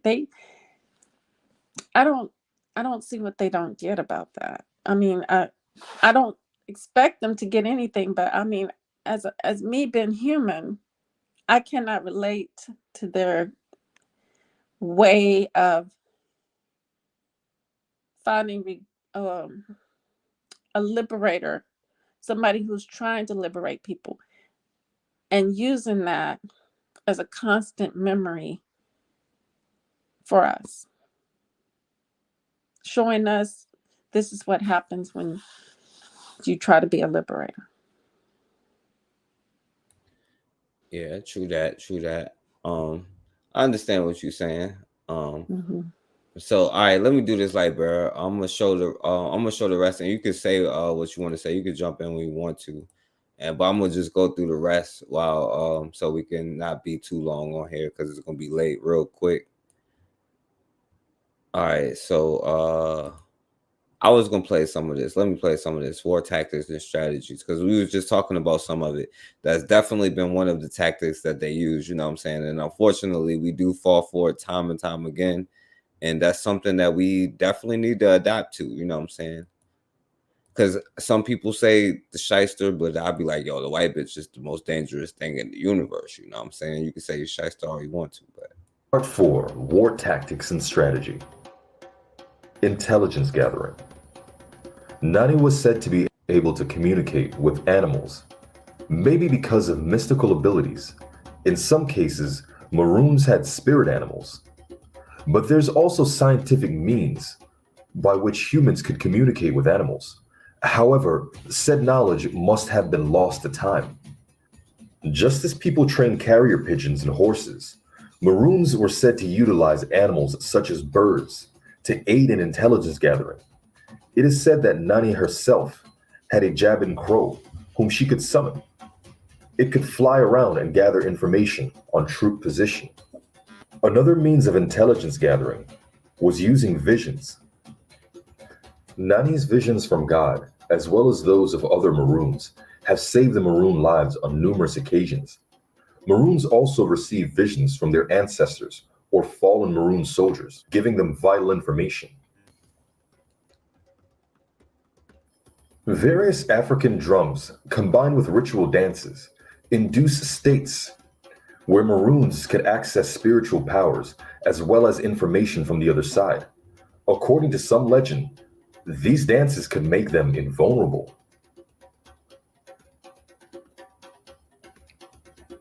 Aside from the spiritual and mystical aspect of the drums, there are practical aspects as well. The drums can be heard for miles in the mountains, so they developed a drumming language to warn other Maroon towns and tell them what was going on without saying a word. And by the way, black people did that all over the world, and they to the point where they like tried to ban drums, just like they tried to ban us from learning about plants and nature, because they was using it to poison them and heal themselves, and to most of all poison them. You know, the Abeng is another such tool for communicating in long distance. All right. It's not just unique. I'm gonna stop it there, right? Because the Maroons is a subject that we definitely got to talk about. And you mentioned the Moors earlier, right? And the thing about the Moors, right? Like, because I think this is another lesson, right? Like maybe they should not have taught them how to use the watch. They didn't do a good job teaching them how to use washcloths and take baths. But maybe the Black Plague should have just took his course. You know what I'm saying? Like maybe the Moors was another group who was infiltrated by this. You know what I'm saying? Like maybe I don't know, the civilized the world thing, like what's going on with that? You're not going to be able to do that. And it's not even your job, you know what I'm saying? But even if it was, you see the results for like 1,000, 2,000, 6,000, however many years, you know what I'm saying? Like, but it's a lesson. It's a lesson to learn from them that we cannot change them. And our people today, the Democrats are good at it. They think that they can change these people with critical race theory. You can't change these people by teaching them anything. They don't want to learn. So, the thing about it is, if you teach them, they're just going to become more advanced white supremacists and more skillful and trick you and more able to fool you.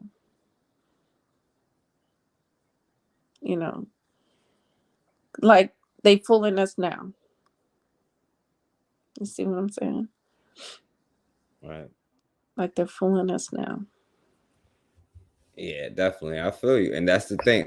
But the problem is, it's not like this lesson is hitting home or something, because we still doing the same thing, and we still be like, we think we got friends in the world when we can't even be friends with each other. That don't make sense.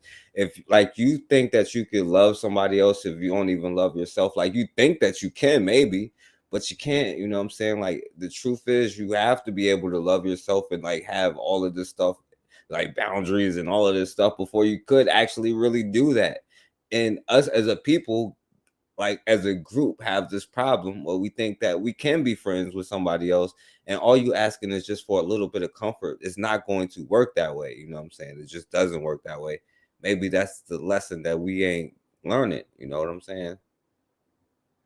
Yep. I think it's just because they're more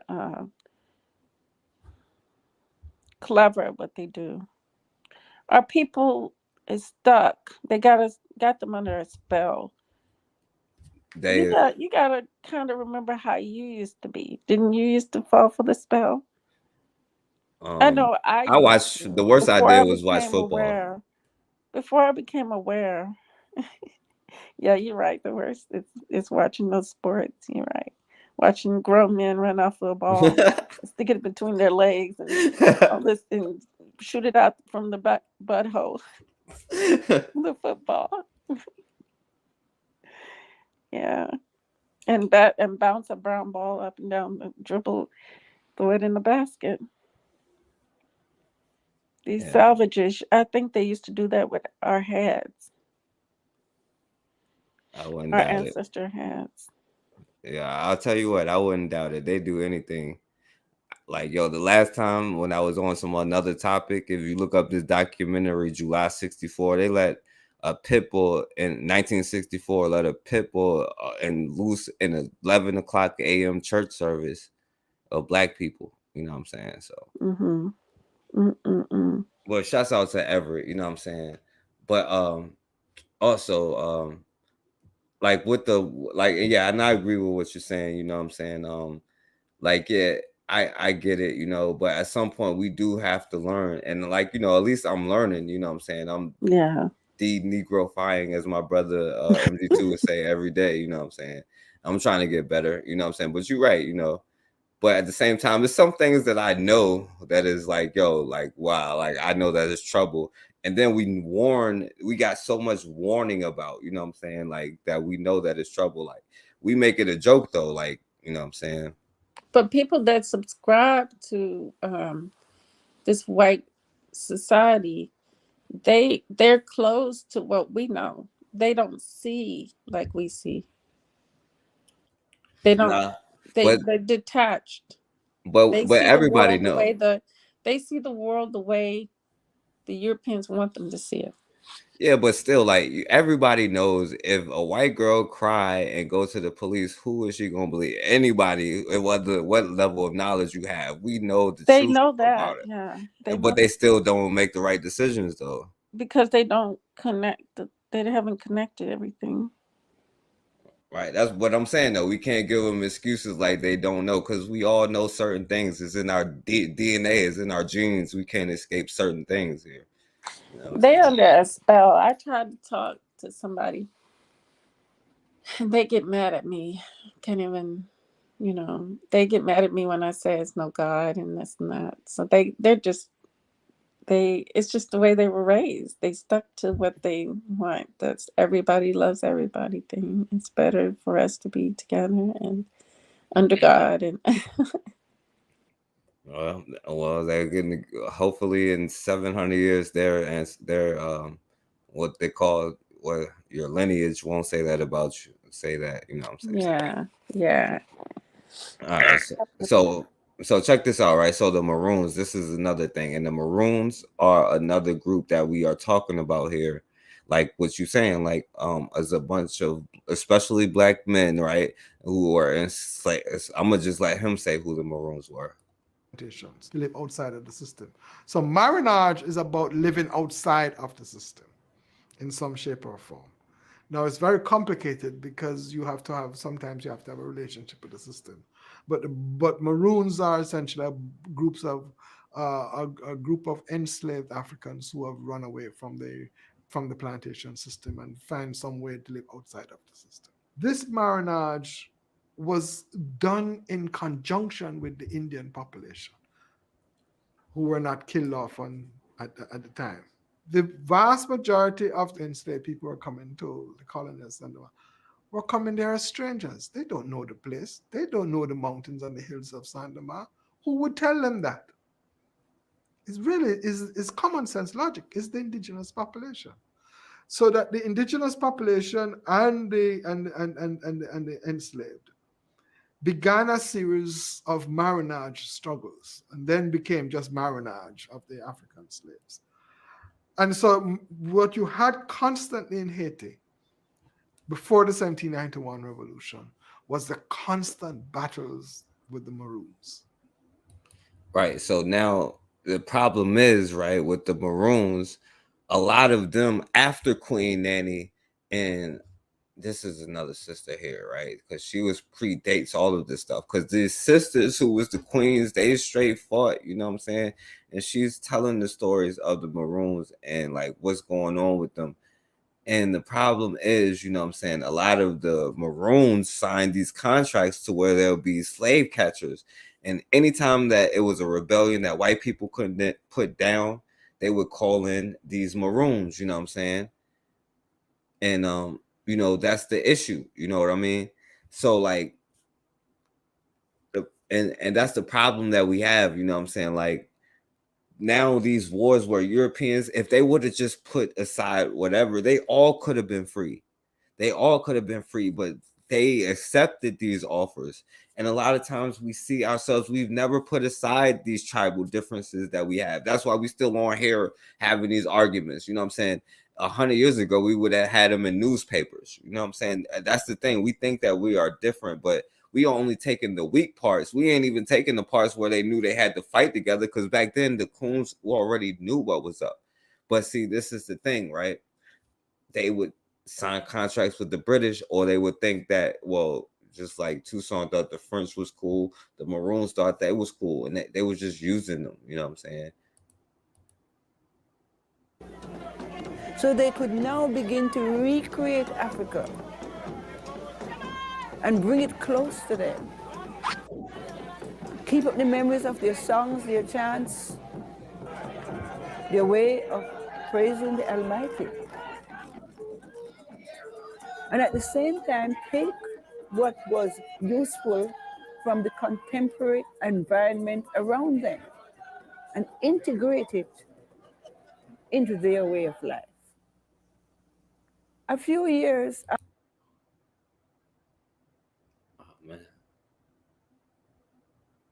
Oh, my bad. Record. Hopefully I don't got a lot of these, but it's all right, you know what I'm saying? At least they give information. to confuse and defeat the British. Even today, Nanny is a mystery. She reveals her secrets only to those whom she chooses. There is a lot of magic and mystery in the Blue Mountains and Nanny. She had a pot that boiled, but there was no fire under the pot. She was a herbalist. She was a healer. She was a military strategist. And when they say healer, they try to make it sound spooked out, but like medicines come from like plants, if you don't know that. You know what I'm saying? They just knew about plants. Today we don't really have that much information about plants, but they knew like which plants to use to poison, which plants they use to heal. And just as much as they healed each other, they used that poison as much as they could. You know what I'm saying? That's why Mackendall said what he said. I'm gonna come back what I come back as. But they realize that Black people globally is going to have to do this. But sometimes, like after, and this is why I do think Queen Nanny died, because some brother probably came up and like, yo, like, yeah, we'll sign this agreement with the British and go attack other people. I don't think Queen Nanny would have did that, but I don't know. She was from royal family in Ghana.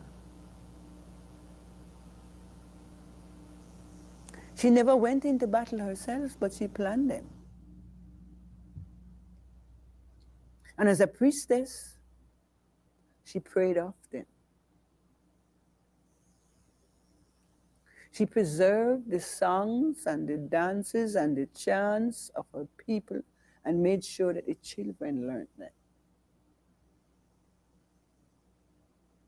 She's the mother of all the Maroons, but particular the mother of those in Moortown, Jamaica.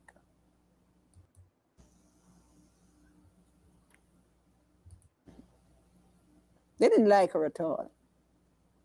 And so several times they invaded our town until finally Talking about they the Black brought a dudes. civil gun up there claimed that they had destroyed the town and all the Maroons, but the Maroons saw them coming and decided that it was time for them to leave because they would keep coming all the time. So they captured Nanny Town. Then they went over and they claimed they'd killed Nanny too. There's still some books saying that Nanny died in 1734. But there's a land grant given to her, Negro Nanny, in 1740. So she couldn't have died in 1734, unless it was another nanny, which is another point, because there were several nannies. That's why the Maroons don't call her Nanny.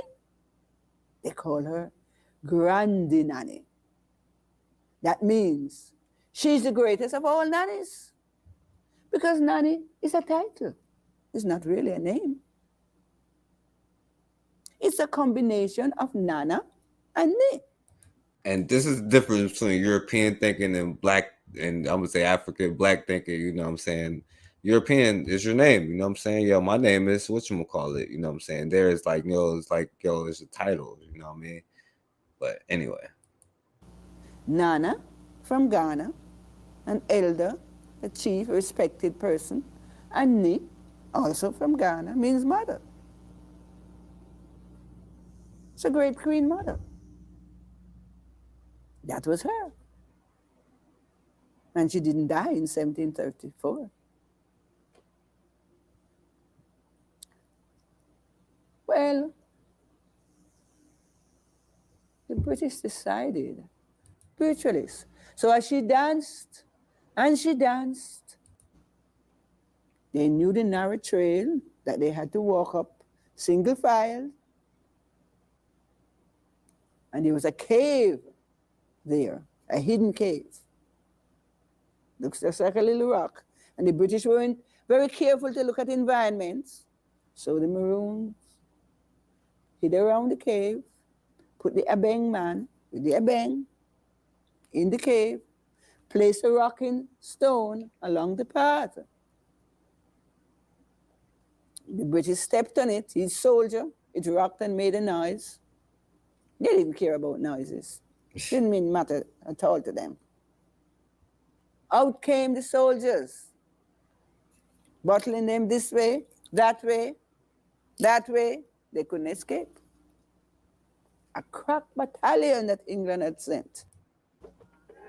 And we need to know how our ancestors managed, how they sustained themselves, how they kept Africa alive, how they governed themselves, how the island of Jamaica has a terrible problem with violence, and yet these people dwell in their communities and have no such history. There is no murder there, no violence. All right. And Lightbird, you still there? Yeah, I always say that the European birth crime. They brought crime into the world.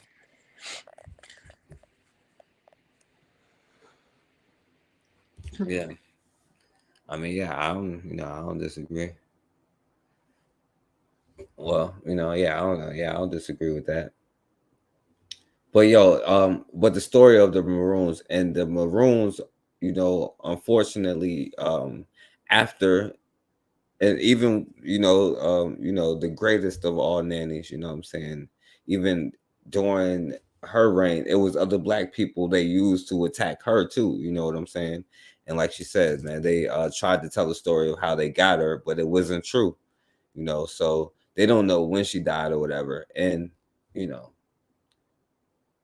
she probably came back as some more crazy. But the Maroons is a topic that we have to have, a conversation that we have to have, like with traders in our community, people who would fight for Europeans against, it was, how many people died in these wars, and most of them was black, because Europeans would have died immediately. And the trick is, if they would have just came together, they would have just wiped out the Europeans. Like, they all would have been free. Exactly. Yeah. That's the same thing I say. Mm-hmm. I All don't. right. I don't get that, but yeah, I've studied the Moors. Um, I understand what they were trying to do, and I understand that the time was. It was a time when we were falling into a weak state, a sleep state of sleep. We were changing. The planet was changing. When the planet changes, we change because we're connected. So they had no choice but to give the European the information before, so they could be the record keepers.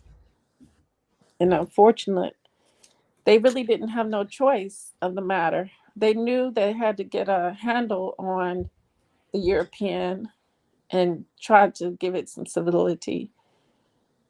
I mean, when you think about it, forecast, we could be worse off if we allowed the Black Plague and if we allowed the things to happen, them to continue having sex with animals, not bathe, not wash.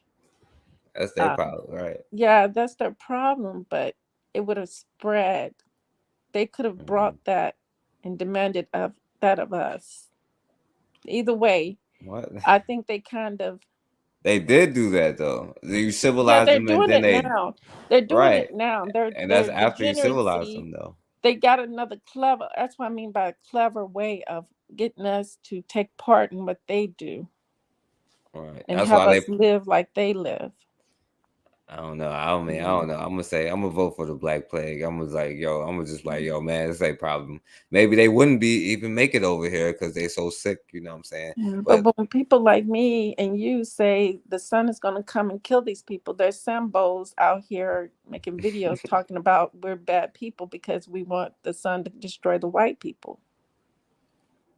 yeah, well, it's bigger than me, Yeah. But I don't know, like they said Sambo stabbed the sister in the back, so that's on them. Right. But that's okay for them to do, to stab the sister in the back. But it's not okay for us to have the feelings like we really want these people destroyed for all the atrocities. It's crazy to me.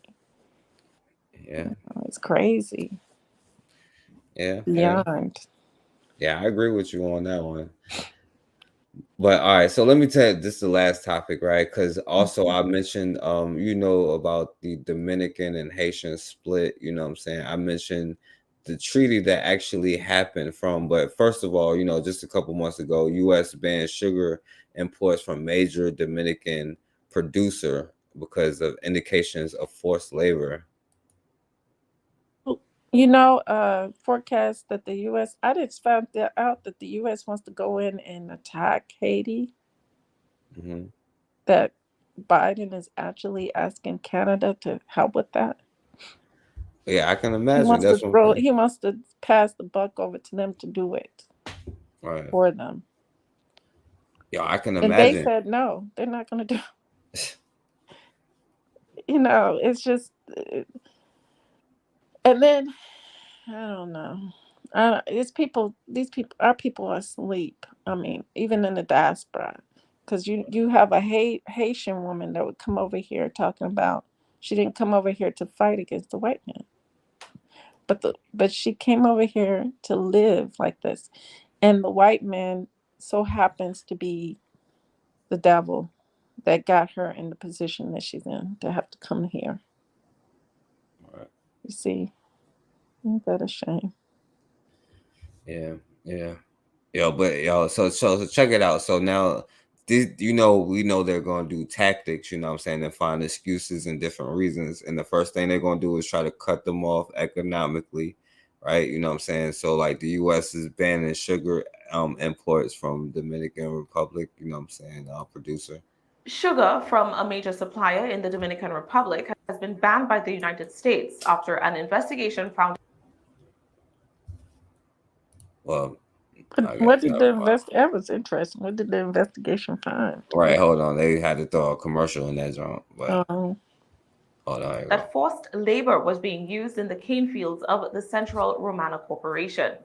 Investigative journalism from U.S. publication Mother Jones and Reveal from the Center for Investigative Reporting, published in 2021, found that cane cutters in the Dominican Republic often lived in dilapidated company-supplied housing that lacked electricity and running water.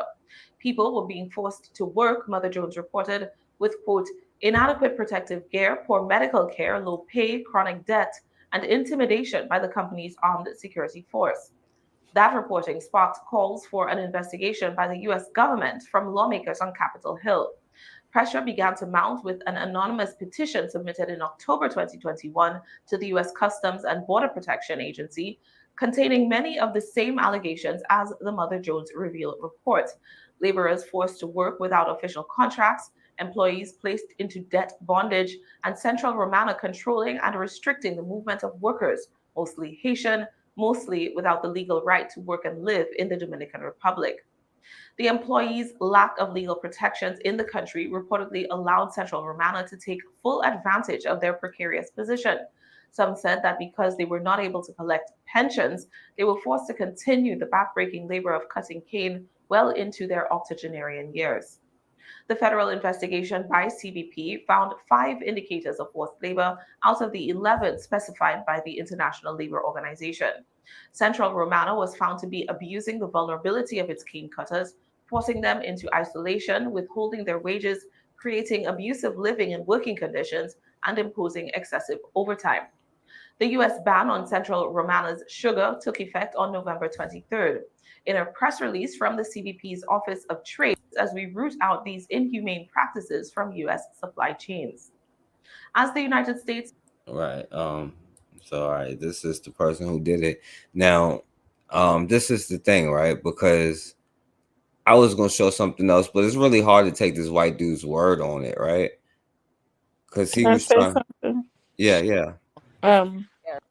The nerve of the U.S. to care, and they don't even take care of us over here at all. Right. But they're worried about other people's human rights, and they're not taking care of our human rights. Tax us to death. We work our fingers to the bone, get all our money taken. So it doesn't make sense. It makes perfect sense because they'd be like, yo, our God is the devil. They said Haiti worshiped the devil when they did this old voodoo thing. They sold out to the devil. That's what they say. That's what they said. I remember that. Okay. Mm-hmm. Uh-huh. Yeah. But I was going to show this, you know what I'm saying, about Haitian, Dominican Haitians or whatever, you know what I'm saying? But let me show this other thing because this is like really white people news. And oh yeah, this was the thing I was gonna show. It was like this white dude claiming that it was something else that it wasn't. Well, I don't know if it's true or not. He was talking about slave labor, you know what I'm saying? So, but there's a white dude, a white quote unquote priest trying to go in there and try to say he's helping black children, you know what I'm saying? But what's going on between Haiti and the Dominican Republic is the thing, because we talked about the Treaty of Basel or whatever it is, you know, where they split the island between the French part and the Spanish part, right? Which is the Dominican Republic and, you know, Haiti. And they call each one a country now, even though the whole thing was a country.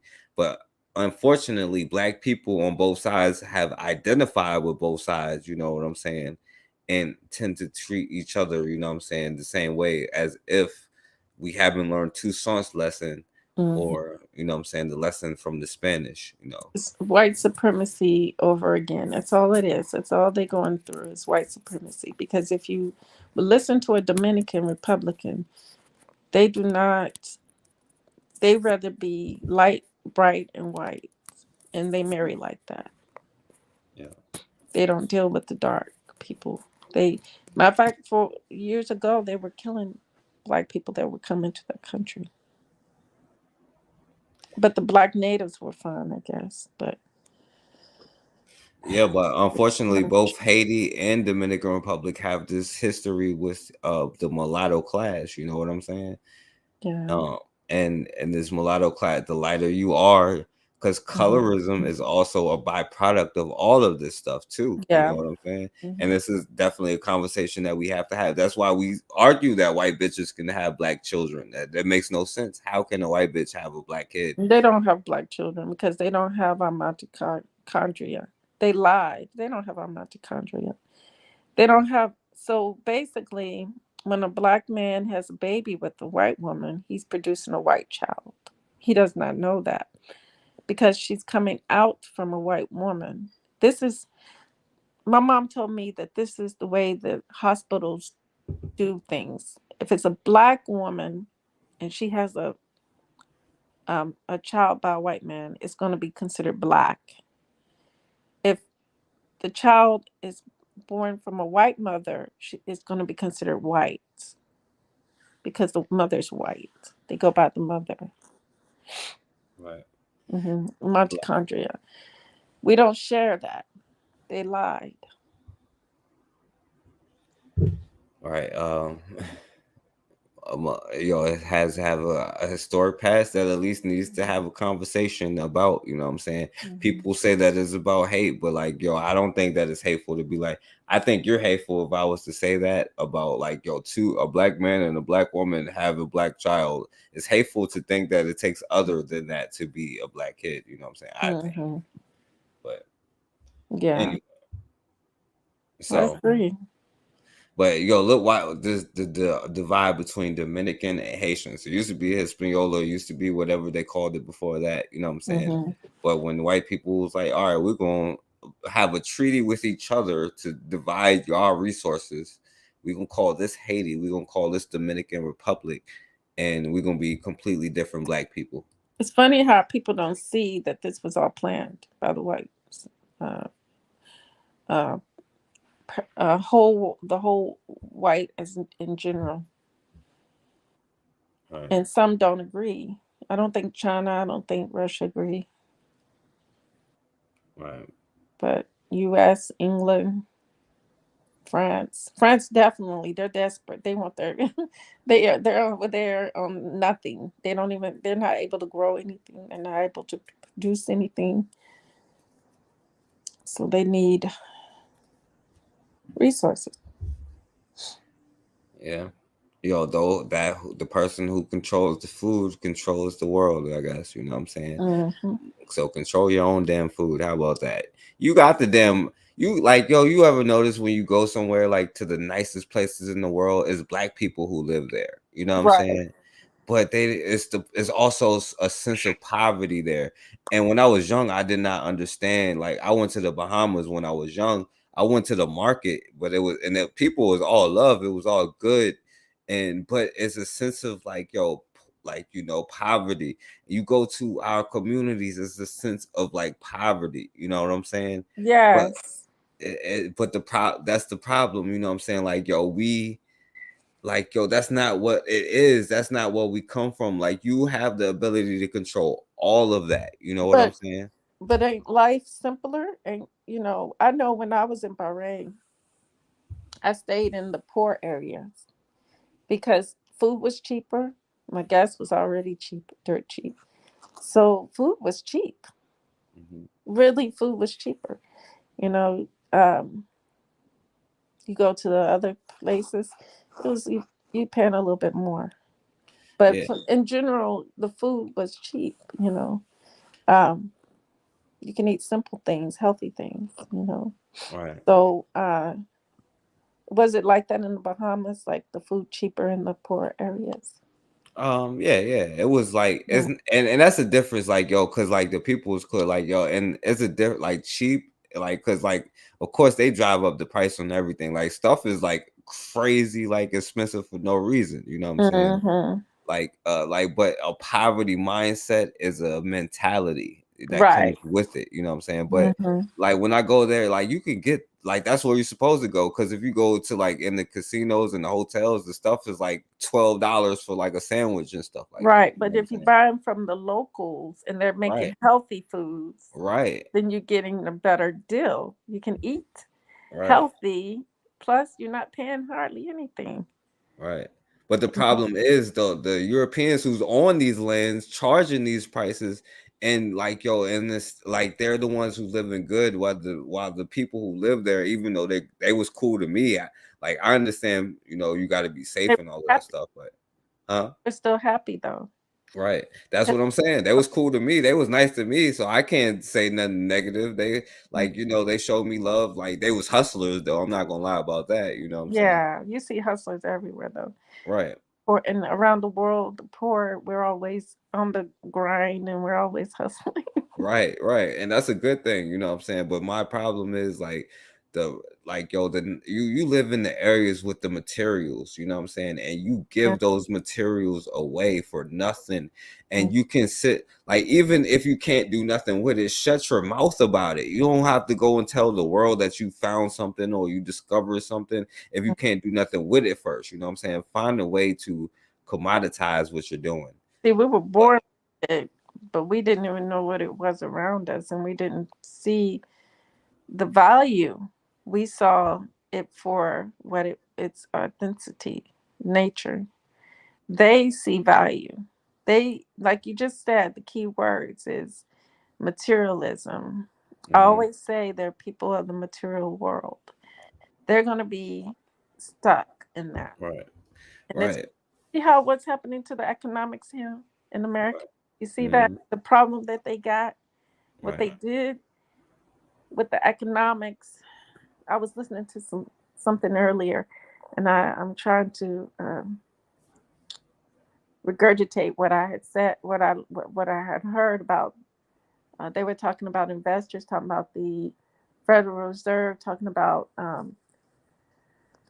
how everything is run, what they depended on. They're dependent on when they're dependent on people who owe bills and stuff like that. What ends up happening, they end up losing. But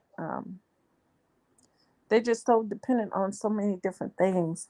It's sad that they have to be dependent upon things. Period. When we were given it naturally, everything to survive and live off of. And this is why they come after us. This is yo, because you made a great point because that's where they come from the poverty mindset. Like, well, stuff was a scarcity because they are used to cold environments. Like, they be out. Like, I'm sorry, I'm a black person. I know I like warm places. I like warmer better than cold. You know what I'm saying? Like, these things are naturally things that happen. And in those environments, things don't grow as frequently. And like this nature that had, I don't want to go into it because this is about Dominican and Haitians. But I gotta say, to Everett and Everett, my brother, I would say this, my brother, Rebecca could not have had a black kid either. I'm sorry, you know what I'm saying?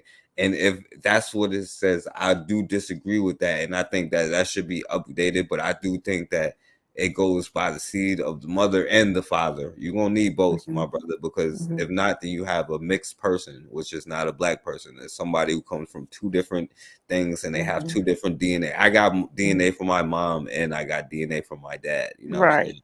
Like, I don't think we should discount. And far too many brothers use that for a damn excuse and act like, because I'm not going to agree with the black and brown thing. You know what I'm saying? They're not our friends. You know what I'm saying? I'm not going to agree with all of these other things.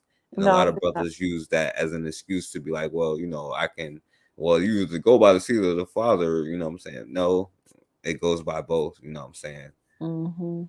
I'm sorry, my brother, but that's all I'm saying. There's no disrespect. That's just what they medically had decided to go with. They're not going to call a white woman's child black.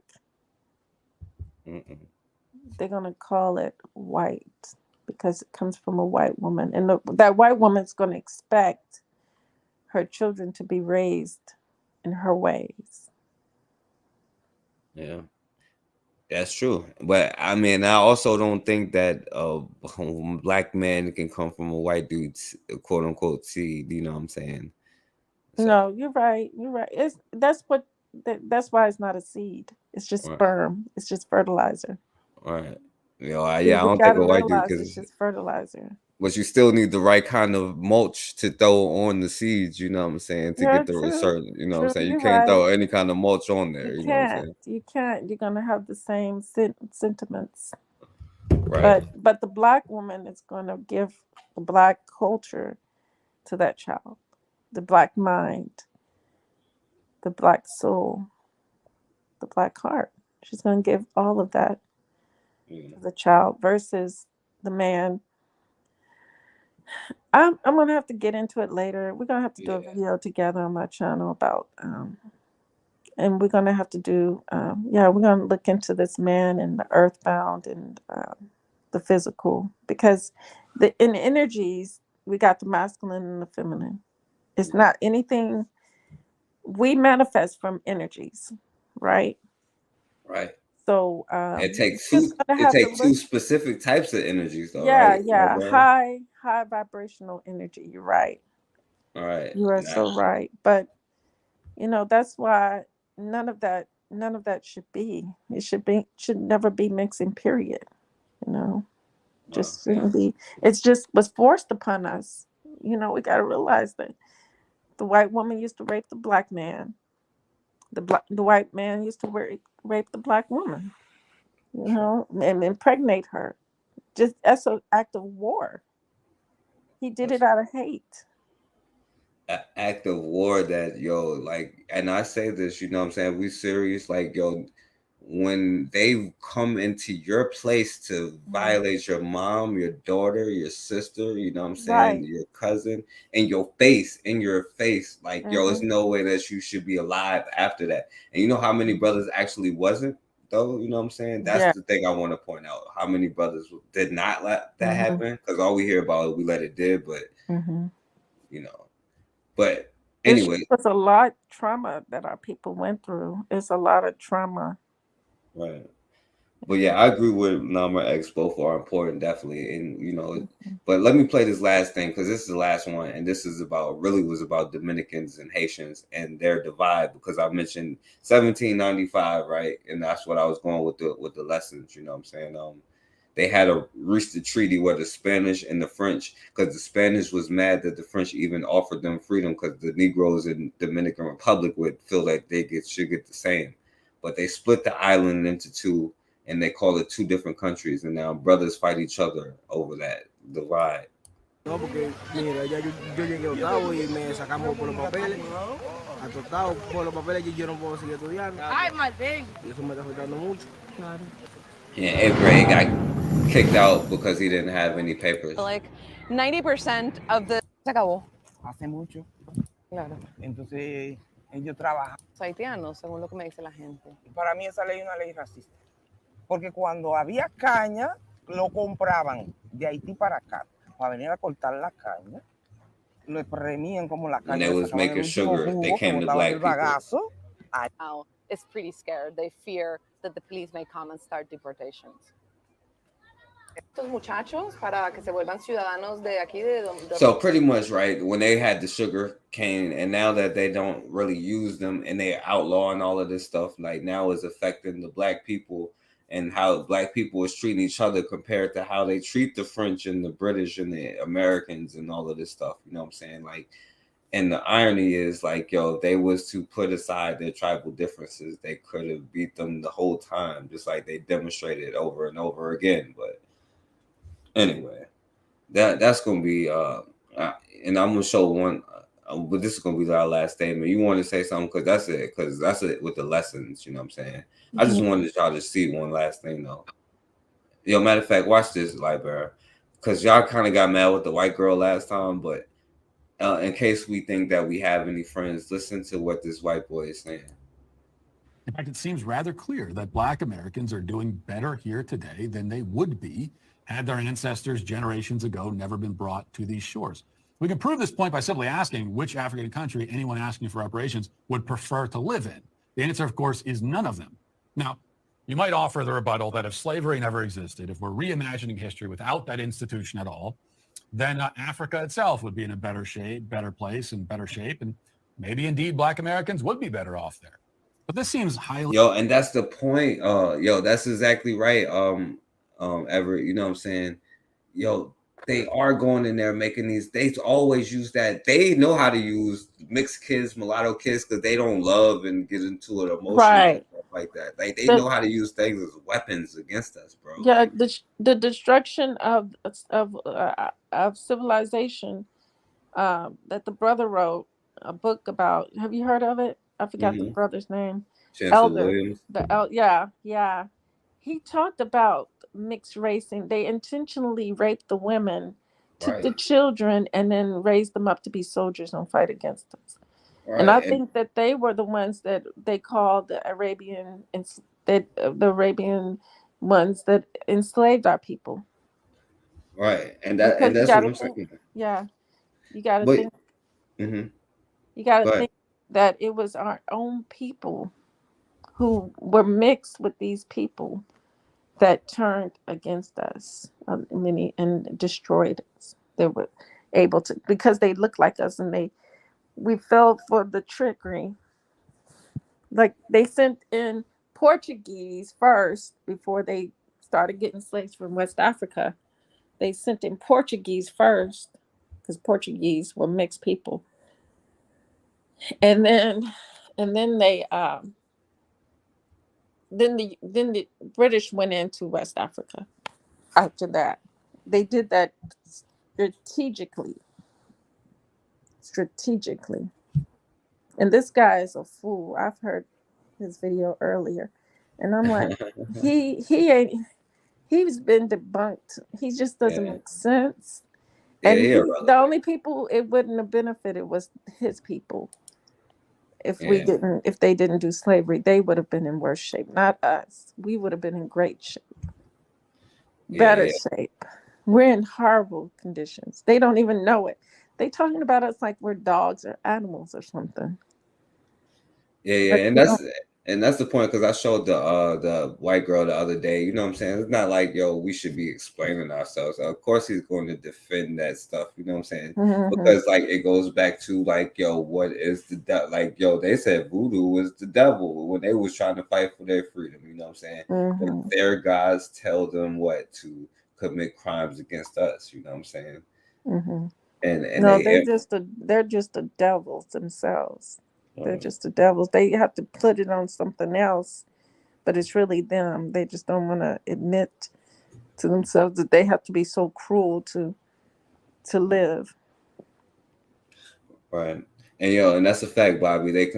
A lot of groups consider themselves better because they have quote unquote mixed heritage. But that's the thing, like, well, why aren't they Chinese and why are they black instead of, you know what I'm saying, because they got a white father? Why aren't they, you know what I'm saying, white then?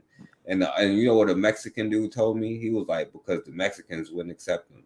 But you know who will? Black people will. Yeah, you should have listened to the Mexican guy earlier. I listened to the Mexican guy explain why they're racist. Mexicans are racist. He explained why and how he could never help his grandmother, 80 years old, and explained to her because she was raised with the brainwashing. Right. Said all her life. You heard that one, that video? I think I heard that one. Yeah.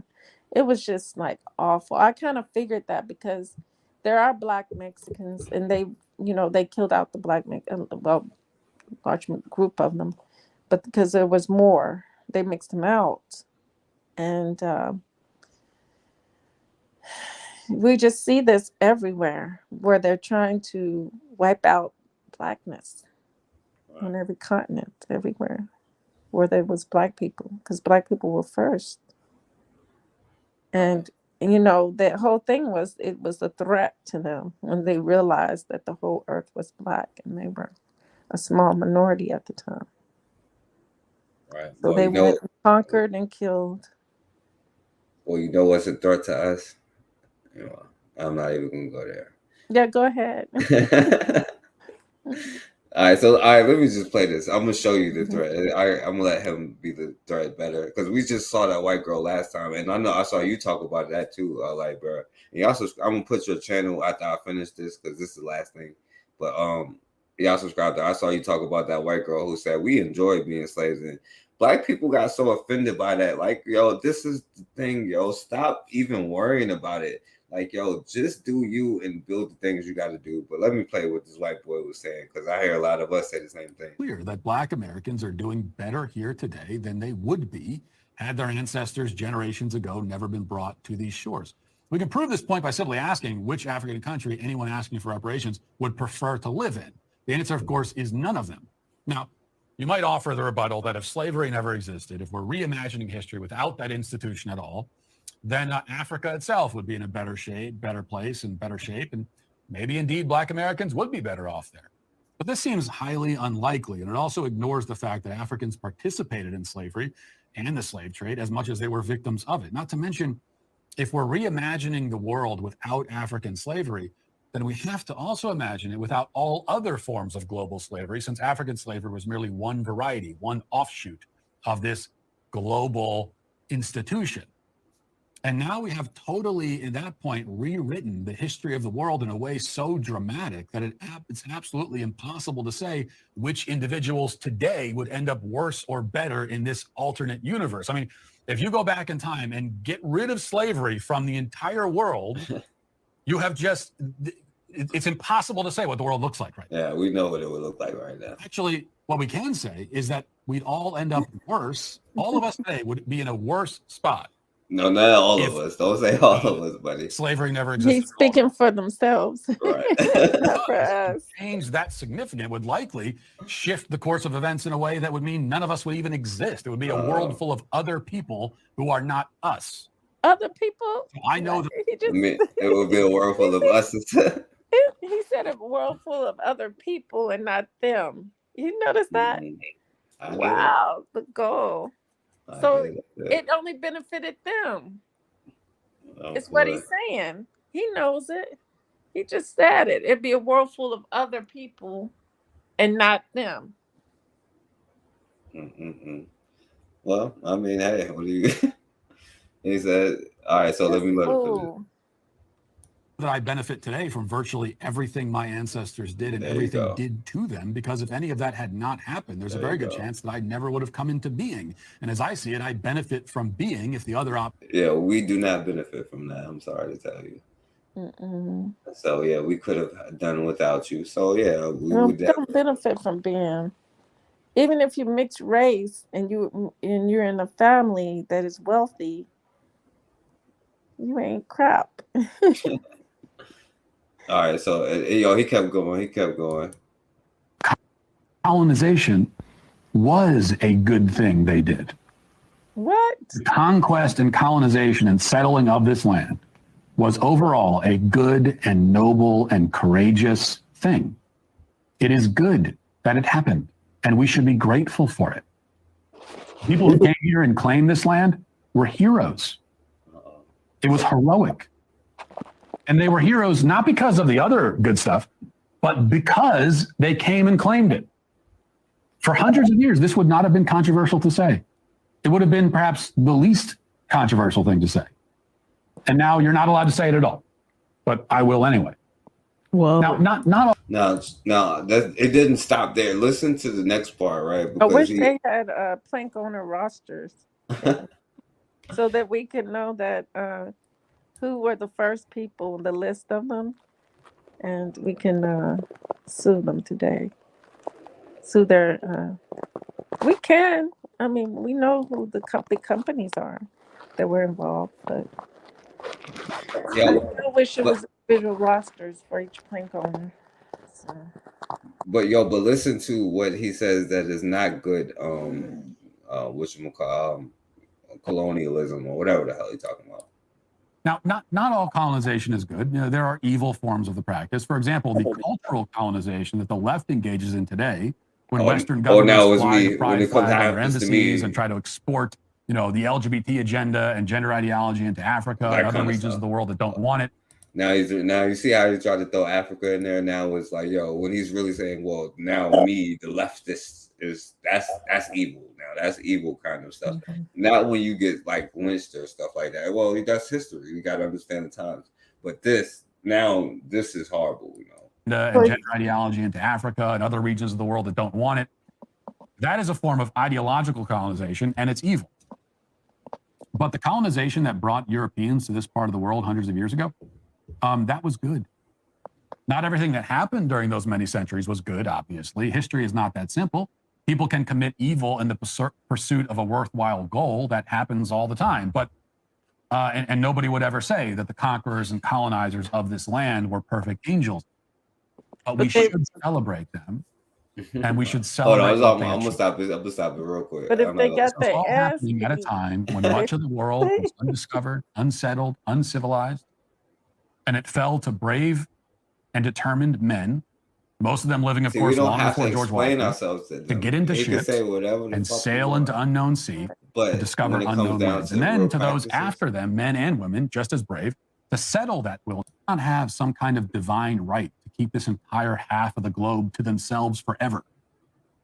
They conquered whatever land they occupied, conquered it by brutality and bloodshed every time, and then they claimed thousands of square miles of wilderness as their own, even though they weren't using almost any of it and couldn't defend almost any of it. now, unfortunately, he is a extreme and tried to get himself out there as a propagandist. But I'm trying to tell you that white person next to you when you go to work, they kind of low key feel this way. You know what I'm saying? They're gonna be like, oh, yeah, slavery is wrong, but low key they understand it. You know what I'm saying? Because you start talking about destroying that structure, the liberals that you think is your damn friends, talk about taking away the systems of America, because you can't take the root of something which is built off what they call white supremacy, which has to be defined by black inferiority, because what are they superior to? But they're actually not. But the systems they create is whatever. You know what I'm saying? You know But what? They're superior at evil. That's what they're superior at. But what I wanted to say is they've been given the delusion that it's okay to do things for their survival, to kill other people for their survival and attack other people. They feel like this is how every white person feels, that that's why their mind, the way they see the world is different than ours. They see it as it was a necessity for them to come and take what was ours. And the rule of, they made that the rule of the world. Basically, that's why they teach us about wars, because wars were necessary for their survival. They had to go and kill and take over land, or else they wouldn't have had to be no way to survive. This is the way every white person feels, and that's why they think it's right, because it's their survival.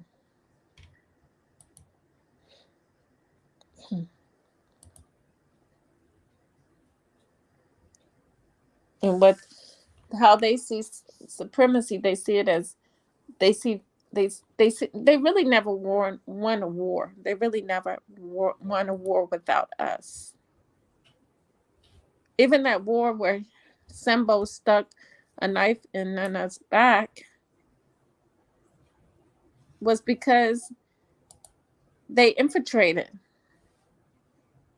They had to infiltrate, you see. So they had to do some pretty wicked things. And this is why I say they will never get off this planet.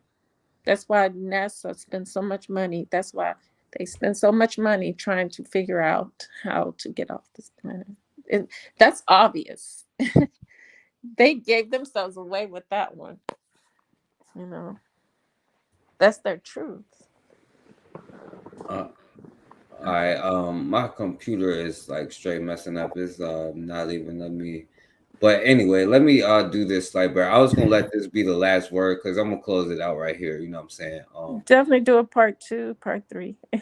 Yeah, definitely. And I'm gonna try to be back with the next Black Studies session. And I appreciate everybody that showed me love with that too. You know what I'm saying? Yeah. And I put Lightbearer's channel in the chat. You know what I'm saying? And I want you to give the last words, Lightbearer. I know you're gonna have something because I want this sister to have the last words. I know you're gonna have something to say about what she has to say, but give your last words and shout out your channel real quick though. Thank you. I just appreciate being up here and seeing all the videos and stuff and information, and the conversation is always great. Thank you for having me again. And yeah, it's we saying this, you notice we see the same thing over and over again with us.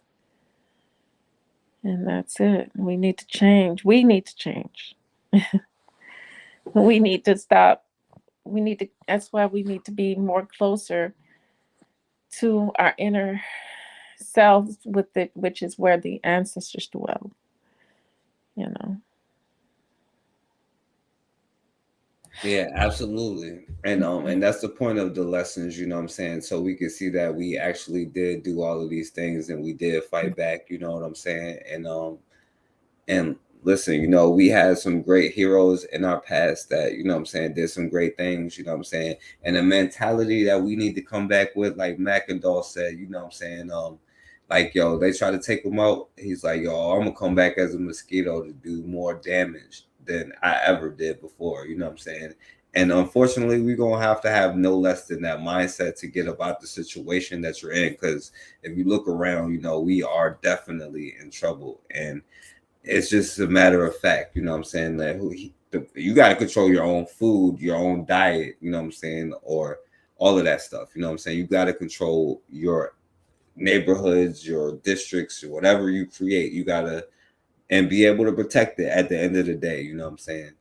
So let me let the sister have the last words, y'all, because she is definitely a bright sister. And y'all listen to the beginning because she gave some definitely good words at the beginning, but I'm gonna let her give these last words as the last words. If it comes up, because it keeps pausing. Our expression of the divine, of the unseen, is called Vodun. Vodun is how we view the universe, how we view the interaction between matter and non-matter. Nothing is free from non-matter, from spirit. In Vodun, each person have their spirit. As a group, we have a spirit, all of us together. As a nation, we have a spirit. The tree has a spirit. The cat has a spirit. And Vodun teaches that if I really want to understand what's going on around me, what's going on in the world where I'm at, I must understand the spirit of things. I cannot just know matter of things.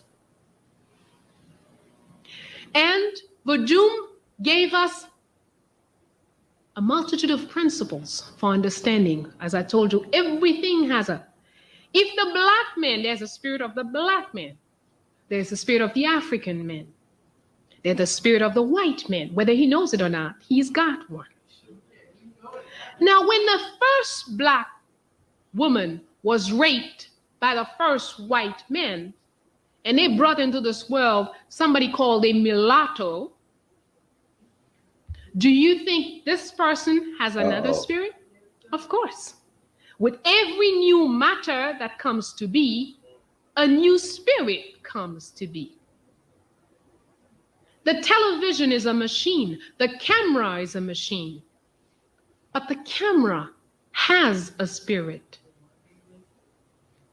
And the best cameraman is the one who understands the mechanical workings of this machine and the spirit of this machine. So if we really want to get to work, we not only need to know ourselves, the truth about ourselves in the flesh, we need to know the truth about our own spirit. So we can tell if we get into your spirit, how will you be able to kill this white man that's hiding in front of you without killing yourself? He and you mingled in like this. Mm-hmm. If you're gonna go get him, there's a large chance that you will kill yourself when you shoot at him, unless you know your spirit. And our people in Haiti have devised a system that allows us to understand the spirit of humans. And this understanding of spirits of humans, if we all knew it and applied it, it will make interaction between us so much easier. Vodun is not You see, in Africa, I hate to talk about religion. Be careful. Religion is a business in which they sell God. And this business works very well for whoever sets up the shop. Okay? Yep. Now, when we're talking about Vodou, we're not talking about a religion.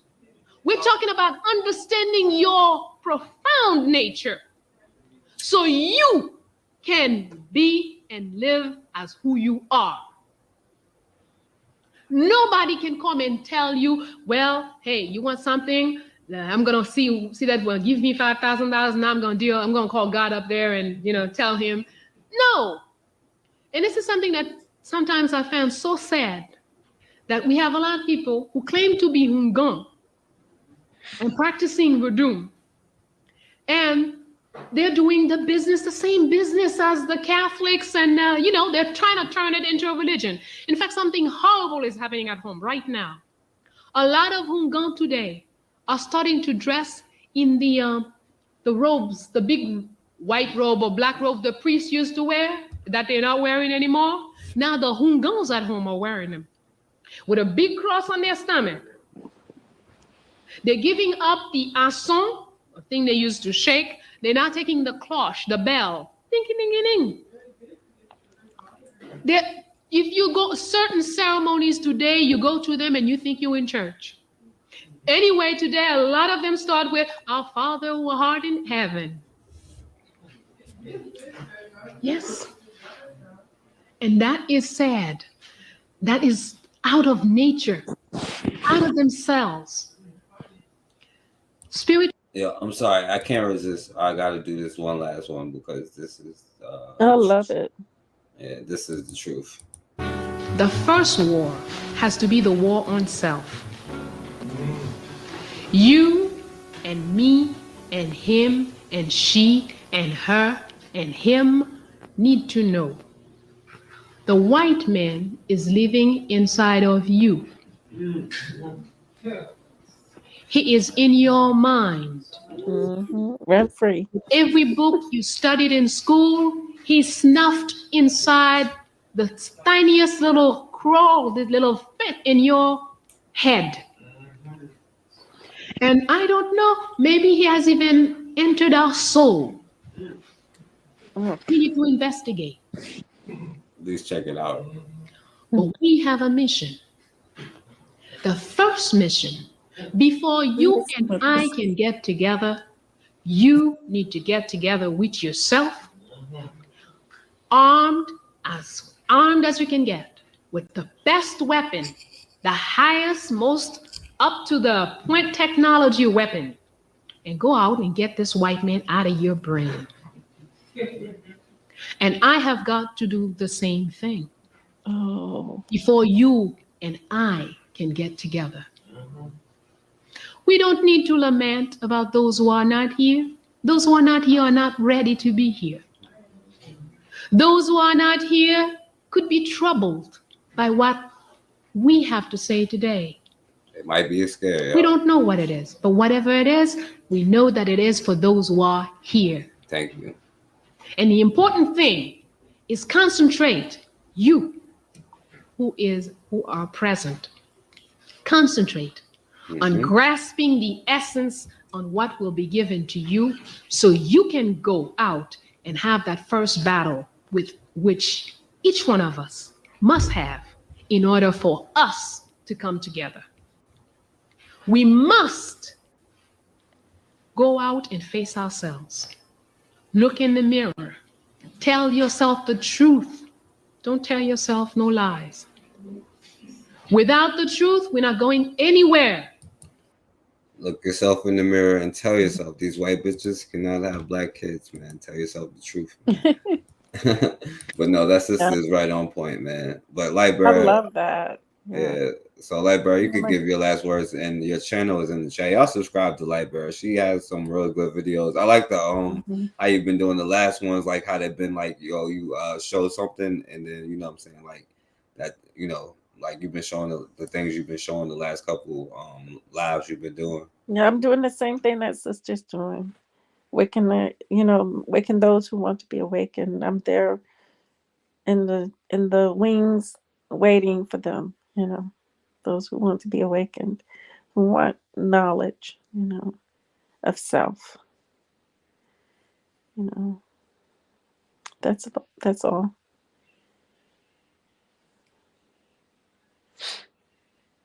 Did you hear me?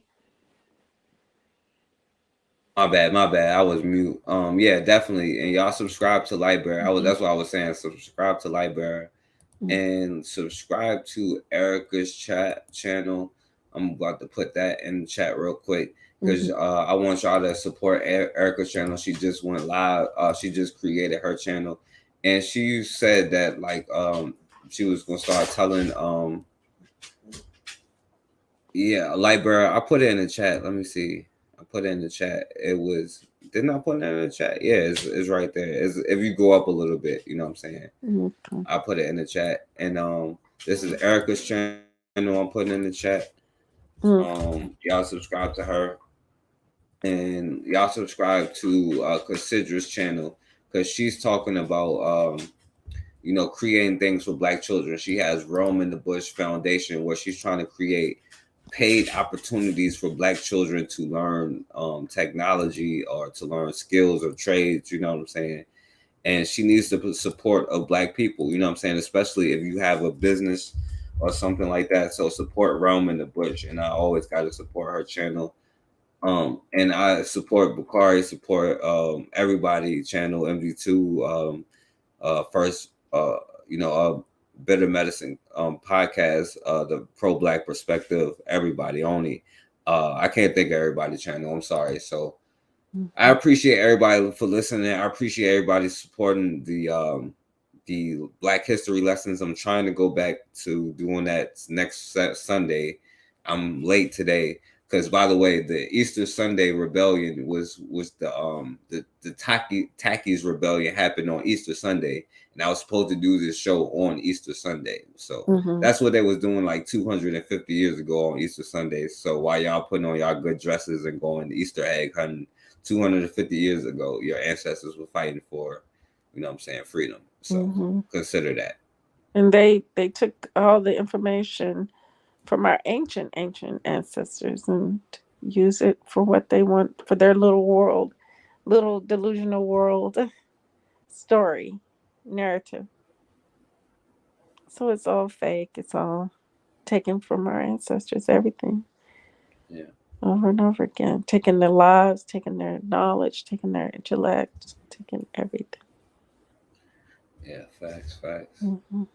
But all right, so I appreciate you for coming on here, Lightbearer. I appreciate Bakari, First Rifleman, Bawana for coming on here. I appreciate all of y'all for being in the chat. Highly favored, Everett, Viral Drip, Raw was in here, Erica was in here, Namra X was in the building. Appreciate you, my brother Bobby in the building. Shouts out to Bobby. Y'all subscribe, and if y'all on IG, y'all follow my brother Black Megas.